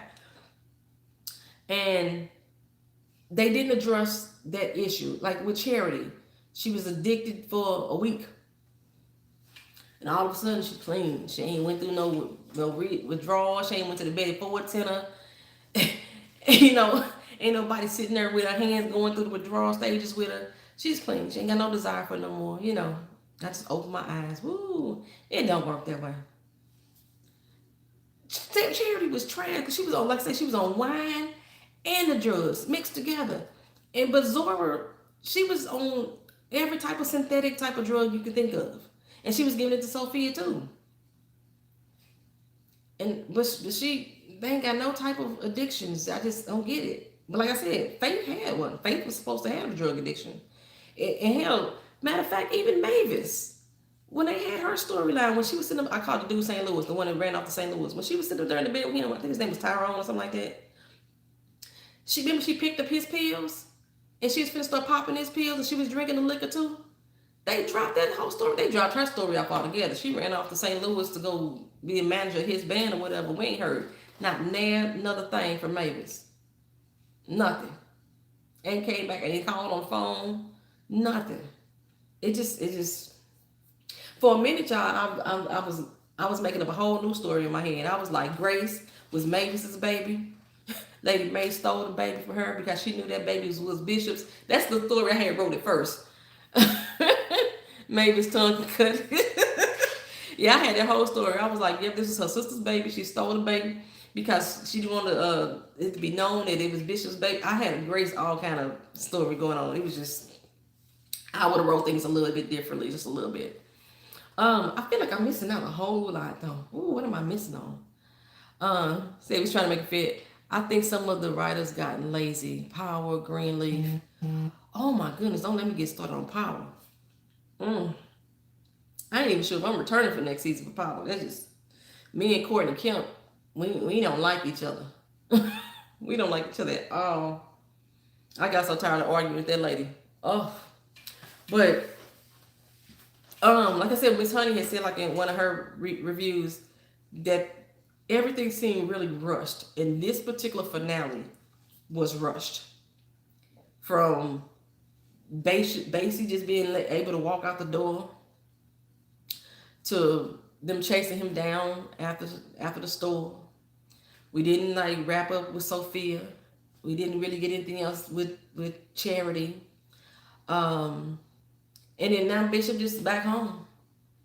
He passed out on the stage. He had a heart attack, I'm assuming. It had nothing to do with his Parkinson's.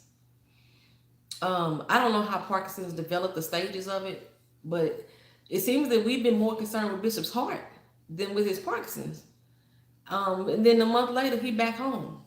Well, Grace, like I said, it seems like she was kind of strong-armed into taking the position. The white preacher that came in, every show that man played on, I hate his character. I can't think of his name as an actor, but every time he come onto a show, I cannot stand his character. But he, it seems like he's kind of strong-arming Grace into the position. Like she really didn't have no voice. Hope and Harmony don't know how many churches they have. Phil Farr, he said they had over 100 churches nationwide and about to open up another in North Korea. I don't know what he got with, what's the dude named Jim Chong Chu, whatever his name is. I don't know what that guy's name is. Ju Kim. All these writers be having me hella lost. They write excellent storylines, but they never follow through. That's my point. They have some juice. They have some good juicy stories, but they don't follow through. I felt that same way about Queen Sugar. Oh, people hated me this Queen Sugar season because I was not here for it. I was not feeling it. And I guess I wasn't as critical with Greenleaf this year. I wasn't. Empire, I couldn't watch. Didn't like that show, not one iota. And Empire, and I think I didn't like Empire. Empire was loosely based on the character that's in Hustle and Flow. That's the same dude. The Lucius, whatever his name was. That's the same guy that was in Hustle and Flow. I hated that fucking movie. Hated that movie. I walked out the theater on it. Did you watch If Loving You? I don't know what that is. What is If Loving You, Dre? I don't know what that is. So no, I haven't watched it because I don't know what that is. If Loving You. I don't know what that is. So Bishop's character, for me, it seemed like this season was mainly about the Bishop. Say it's good. If Loving You is good, Queen Sugar, you know how I felt about last season of Queen Sugar. They rushed the season and dropped storylines, and that's what, like I said, they at least these last few episodes of Greenleaf, they really dropped the steps on. Said, are you ready for Love and Hip Hop New York? Oh, Karan, I stopped watching that show. Oh my God, I could not even tell you. The last time I watched Love and Hip Hop New York was the season that Cardi B joined.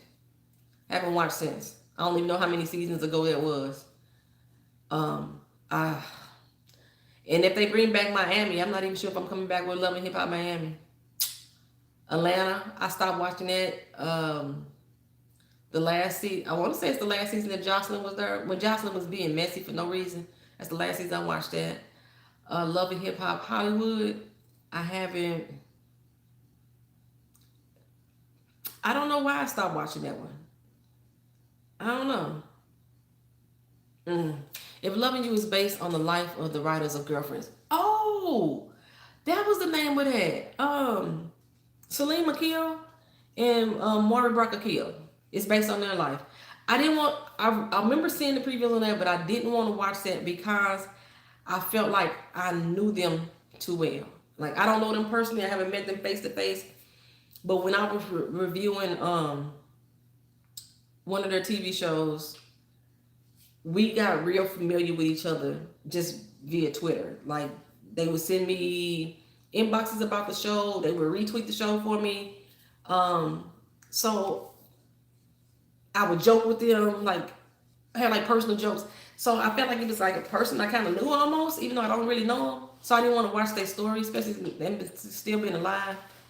Um, and it wasn't like it was a presidential story. Like I watched Michelle and President Barack Obama story. Good night, Crystal. Thank you for coming out. I'm gonna wrap this up soon, but I think I wanted something else I wanted to talk about. So, but I can't remember. Okay, so right now, since we've been on here 2 hours. We've been on here 2 hours. If there's anything specifically that you want to address about the season, put it in the chat so we can because I know it's a lot that I'm skipping over because I didn't take notes. For the last half of the season, I didn't take notes at all. And I've been late as heck getting reviews and recaps up. And I watched this Wednesday night. Like I said, I was Twittering while I was watching it. So, my brain, like I said, I missed Sophia on this stage altogether. Y'all saw Sophia on stage. So I know it's probably some stuff I missed. But with Darius's character, I don't like Rick Fox as an actor. I like Rick Fox as a basketball player. You about to hit the sheets too. Thank you. Good night. Thank you for coming through. I tell Supreme Covenant, I say I'm gonna have to check you out. I'm gonna have to check you out, especially when you start doing those recaps on the Game of Thrones again. I'm gonna be right there with you because I do recaps on them too, girl. All I want to say is that some of these characters is hellish. What do you mean by hellish? We might have like an age barrier here, right here, Dre, because I don't know what that means that you Harris. The trail is juicy. Okay. So loving hip hop New York, the trail is juicy. Yeah, Game of Thrones is the shit. It fits. Agreed. Rick needs a little more practice. Yeah, Rick Fox has been acting in a lot of doggone movies. They put him in a lot of I want to say it was a Tyler Perry movie that he really started off in. His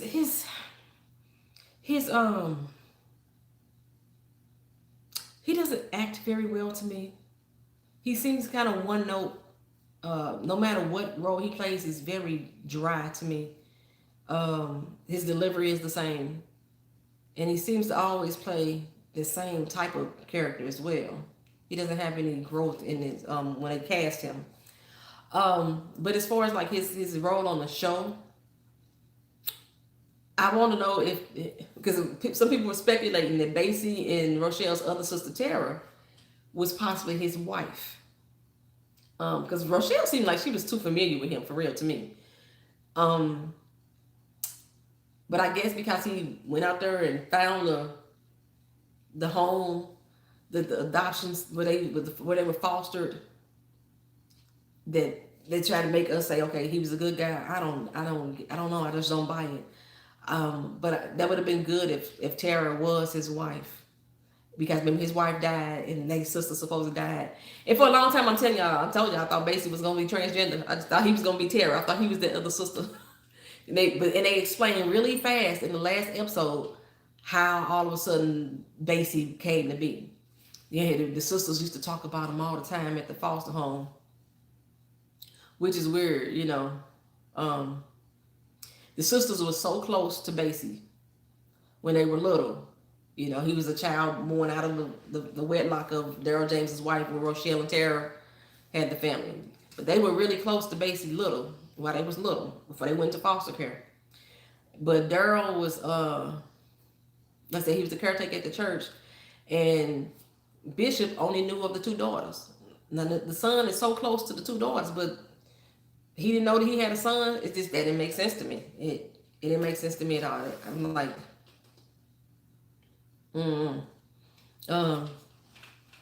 yeah, anything else that anybody can think of that maybe I know I haven't addressed? Lady May is a whole mouthful. Oh, I can't. Lady May is a whole mouthful. I don't like when Lady May told Bishop that Grace wasn't his. He took it well. When Lady May told Bishop that Grace wasn't his, he was like, oh, it don't matter. You deserve this, church. How much you can have it is yours. I mean, you can't leave me again. You already left me once. Baby, I want to reach to the TV and snatch the hell out of whoever wrote that scene. Come on now, Bishop. Unless you finna let us know, unless you finna show to us, like we were already expecting, that Bishop already knew that Grace wasn't his. That's the only thing that would make sense for me. Like you said, Adrian, That scene was stolen from the viewers. Bishop took that too well. Too well. That Grace ain't yours. Your prodigal child. The one child that you love more than the rest of them. Like I said, we ain't supposed to have favorites as children, but you got favorites. Let me just be honest. Grace is your everything, and you just found out that she wasn't yours. I guess having a gun in your face make you see things a little differently. Like, that's minuscule. I'm alive. But when she didn't get to church, and then when she didn't, y'all went through all of this. Even Bishop was like, we finna go in here and watch Lady May take Connie down. Come on, Jacob, let's see how your mama do it. That's all Jacob did, was go in there and see the church get taken away from him. Connie set their ass down. So Connie got punked though. Connie was like, ooh, she thought Lady May was finna swing on him. But they took that damn church. They took that to say the finale was the waste of time. The finale could have been done so much better. This almost was like it was the episode before the finale. Almost, you know. But, I was saying this earlier. Pastor Phil. I think next season, matter of fact, let's go ahead and wrap this up with what we think gonna happen next season. I think that next season, Charity and Pastor Phil gonna hook up. Grace and Darius, they're gonna get back together because technically there is no story anymore since she's paying off her daddy's tax debt. And the whole situation with Rochelle and them stealing the money, they keep it in hush because nobody called the police. You know, they let Rochelle go, they let Basie go. So her and Darius gonna get back together. Jacob and Carissa, they have now moved back into the house. Zora and all them family. Winky, the little son, Winky is like Yasmin on Power. It's the kid that's there that ain't there. Winky ain't had a line, nothing. When he finally get a line, we gonna know something gonna happen. He ain't had a line or nothing. I almost forgot they had a son. I think that Carissa's whole goal is gonna be to try to get Jacob to be the lead pastor of the church. We already know that Grace at the end of the dinner, Grace was saying that we got the family back together now because now we're gonna take back what's ours. So all of season 4 is gonna be about getting Calvary Church back into their grasp. But like Maxine, Patty had all these different good ideas for Lady May. You ain't have no good ideas to share with them about, dealing with Connie. Lady May didn't do a good job making things right with Grace, in my opinion. I don't think she made it right at all. Lady May didn't make nothing right at all. She was very accusatory. She flipped the script back on Grace so tough that we as the viewers got it's flipped on us. We think that she actually apologized. She didn't get no doggone apology for real. What is the real deal with Darius? They revealed that they did not reveal anything with Darius. After Darius came in trying to get the story from Grace about what was going on with the FBI, I always thought that Darius has been trying to scoop the family for the longest. That was the only reason why he was there in the beginning. And he said his editor sent him in there to try to get that story. And Grace not speaking to him right now. They not broken up. Grace just ain't speaking to him. Carissa give that dream up, baby. And Lady May really couldn't really could care less. She don't care about what Grace is feeling. She told her she didn't want to hear about it no more. She don't talk about it no more. And Grace like, Mama, you can't deny who I am. It's such a big deal. You can't deny who I am. I can't hide it a secret. Okay, so my question is, Lady May went and told Bishop. Bishop don't give a damn. What about Charity and Jacob? They don't give a damn.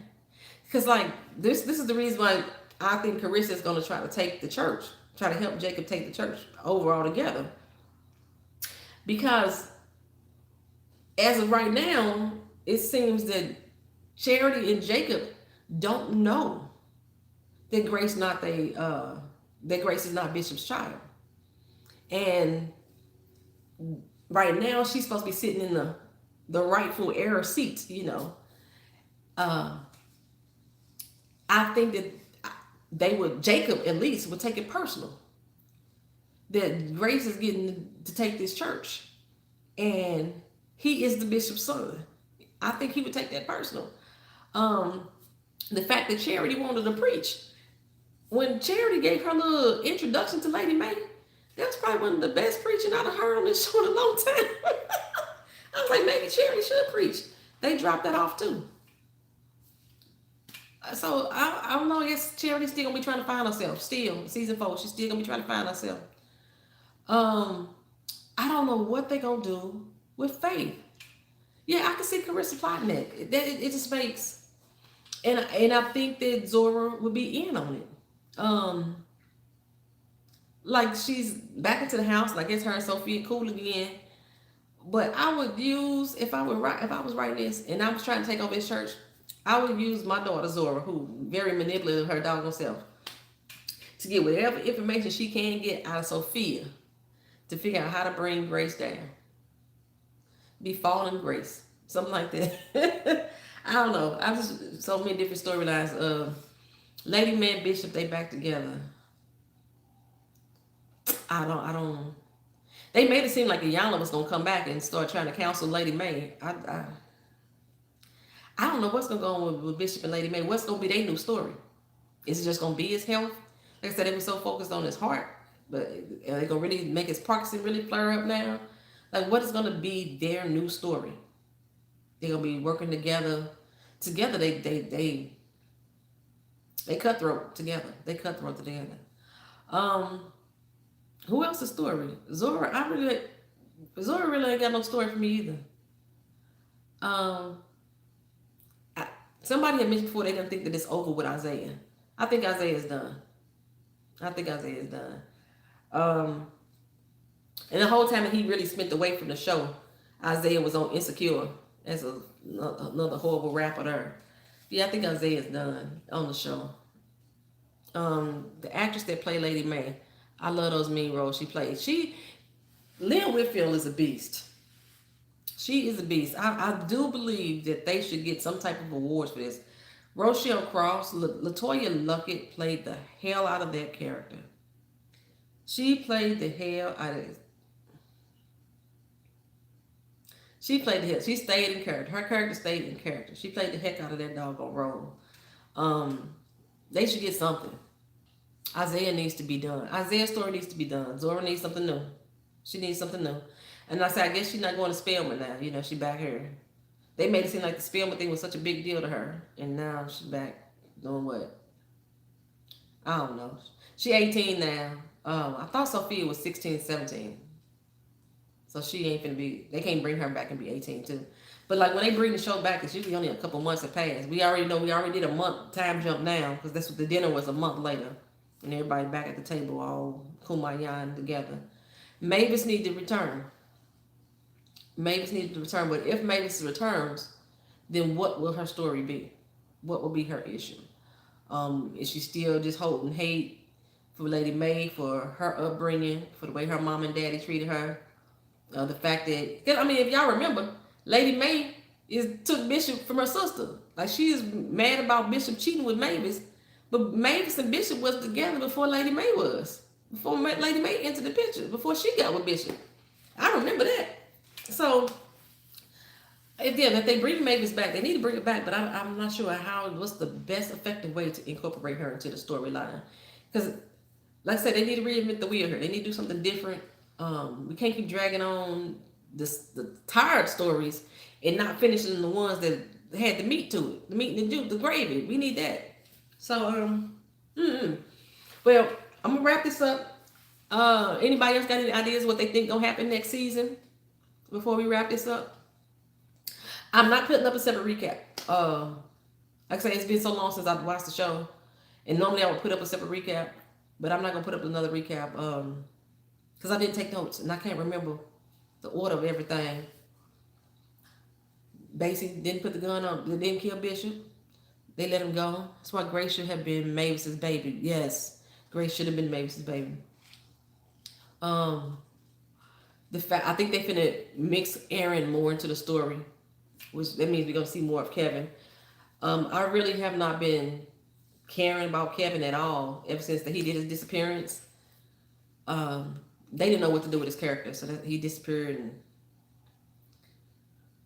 I guess we're gonna be having a Kevin and Aaron wedding when we come back. I think they're gonna get the church back. Um, like I said, I think season 4 is gonna be all about them getting the church back. But I personally, I don't think Grace is a good pastor. When I listened to her, the couple of shows that gave her sermons, I was bored. I didn't receive nothing from her. Just it's like, how is she the prophet? I don't know. I can't stand Calvary's choir. They got that doggone 1,000-piece choir, and ever since the dude left, I can't think his name. The gay guy that was in charge of the choir. I haven't liked that damn choir. They so dull, so boring. Like they done took the praise out of praise and worship. I just they need a shake up. They do. They need a shake up. Thank you for the thumbs up. I appreciate that. So if nobody else got anything to say, Lady Mae brought the church. Lady Mae brought the church with a whole male bashing sermon. That was a straight male bashing sermon. I'm here to tell you. You know what I find weird? Like when I was in church, and they would have our first lady do her Women's Day. I noticed that at her Women's Day, hello Linnell, what you doing up this late? Oh, it ain't that late for you. You in Texas. It ain't that late for you. When my first lady used to do her Women's Day at the church, it used to be packed with men and women. The congregation was there to hear her speak, men and women alike. But at the day of Lady Mae, I don't recall seeing any men. Just stopping by to say hi. I quit watching Green. Hey, Keisha Charmaine, what's going on? I understand. Greenleaf had, like I say, it had some exciting moments, but it was some stuff that was like, okay, Keisha Charmaine, how I was feeling about Queen Sugar. Yeah, I can kind of get some of them feelings on the way Greenleaf, especially the way it ended. I feel you. But thank you for coming in and saying hi. It's late for you too, girl. I know you it's late. So, yeah, I can't think of anything else that is pretty much going to go on with that show. The whole 4th season is going to be about them trying to get the church back. Whether they're going to get the church back, though. Quran think they're going to get the church back. Let's put a vote to it. Who going to think they're going to get the church back? I think they're not going to get the church. All right, good night. I'm gonna have to order another thing from you too, girl. I lost my my hair shampoo in the move. That was Keisha Charmaine, had this little hair shampoo. You gotta watch some of her videos, and it like get your scalp all, get the dirt. It's kind of feel like magic fingers in your head, like if you go to a salon. That thing is magical. Just get your hair all clean, your scalp all good. I need to order another one. So I'm gonna remember that I do that because I can't find it when I'm in the move. My scalp is dirty. Yes, that thing is live. I was like, yes. I mean, whoo. My daughter used to just sit there just with her head. Her head was dry as a bone. Thank you, Angel Eyes. I appreciate you. Thank you for the super chat. And I enjoyed everybody being here tonight. So we're gonna go ahead and wrap this up. Y'all that hung with me through this whole thing for this 2 hours, I really appreciate y'all. I really do. If you watch any of my other recaps, we had the mid-season finale of The Walking Dead tonight. I haven't watched it yet, y'all. I fell asleep. I fell asleep right before the stream, so I missed it. So I have to watch it tomorrow, and I'll be able to get that recap out soon. And then only other thing I got going on the channel right now is Black Lightning. It's still a hit and miss too. I think it's a very well-written show, but other than that. So I appreciate my super chat from Ty, from Tested with Ty channel, and thank you, Angel Ass 33. I appreciate that. The other super chat. I thank you all for coming here and just sitting here and talking and conversing. I can't even remember which way is the right word to say anymore. Do you watch Black Ink? I used to watch Black Ink Chicago. I hate Black Ink, the original one, the New York one. I cannot stand Caesar. I can't watch it. And the last time I watched Black Ink Chicago, what happened? Ryan's old girlfriend, his children's mother, they had just got back together. That's the last time I watched it. I think they had 2 seasons in 1 year and it kind of threw me off. Oh well, no! Oh my goodness, the New York crew cannot tattoo at all. They tattoos are horrible. Oh, and they supposed to be doing a version in New Orleans now, or they went to New Orleans. I don't like them. I like I said the Chicago ain't nothing but partiers, but they do some good tattoos. And last I heard, it was two separate shops now. Ryan tore up his own shop, and it's two separate shops. I don't know. I'm gonna have to go back to that. Um, what I got coming up, like I said, I'm doing Black Lightning right now. Walking Dead. Walking Dead is about to take a mid-season break. And then, like, y'all know I don't watch a lot of reality TV anymore. Um, I like a lot of scripted shows, and I like a lot of different stuff. And I don't do a lot of shows that the typical black YouTuber does. Like, I watch Star Trek Discovery. I think that was like an awesome addition to the Star Trek franchise. It come back on January 17th. I will be back with that. Only ratchet TV I'm really watching right now is Real Housewives of Potomac. When they come back on in March or April, I'll be watching that. The TV show Harlots that come on Hulu. That is one of the best written shows out there right now. When that come back, I'll be watching that. The Handmaid's Tale, I'll watch that. Power is still up in the air for me. What else? What else? I like I said, I'm still not sure if I'm gonna do Love and Hip Hop Miami. I can't stand Trina. She get on my damn nerves. The dude Hollywood, I pretty much got tired of cussing him out every season. His twin sister, the Vega girl, they look like twins to me. I can't stand her. And them three people like really turned me off of wanting to watch Love and Hip Hop Miami. So I'm not sure if I'm gonna watch it again. I don't know. I might give it a chance. I really want to know about JoJo and her family, and then they dropped that storyline. So, then what other shows I'm watching? Yeah, that's pretty much it. I think that's my whole review season for right now. It's a show called 3% that come on Netflix. They coming back. I'll be watching that. That's it. I got an end of the year video to do at the end of the year. But like I said, y'all weren't here at the beginning.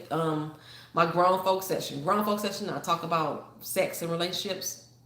And we have that session coming back December 14th at 9 p.m. Eastern Standard Time. I am doing a gift bag giveaway. It is I'll tell y'all some of the things that's in it. I wrote an erotic book called Doing a Damn Thing. I'm giving away that book. I'm giving away a 12-pack of condoms. I'm giving away lube. There may be a vibrator in there. There may be some penis weights in there. Stuff that you can use to help fulfill or enhance your sex life. You can use it solo or with a person. You know, and if you don't want the stuff or don't want to use what's in the pack, because I think it's going to be a unisex bag, you can re-gift it to somebody else. I'm not going to mind. If you don't have nobody to re-gift it to, if you want to send it back to me, I will find use for it. That's fine too. So, yeah, but I'm giving away that on December 14th in the grown folk session. That is a live session as well. So I want to thank y'all for being here. Since nobody else is saying anything, I'm going to go ahead and wrap it up. I appreciate y'all. So I'm signing off in 10, 9, that was 8, 8, 7, 6, 5, 4, 3, 2. Poetry, tell your mama I was typing a Wonder Davis and she came up, so I went to her page for friend request. Tell her she had so many friends. That was my mama. Her name not Wonder though.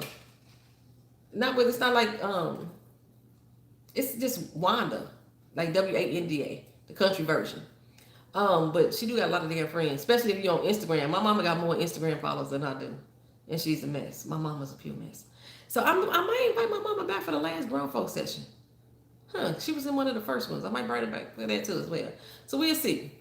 But yeah, I'll let her know if you got the right Wanda. I'll let her know to accept your friend request. She usually take everybody. Girl, my mama she like people. So y'all have a good night. All right, peace.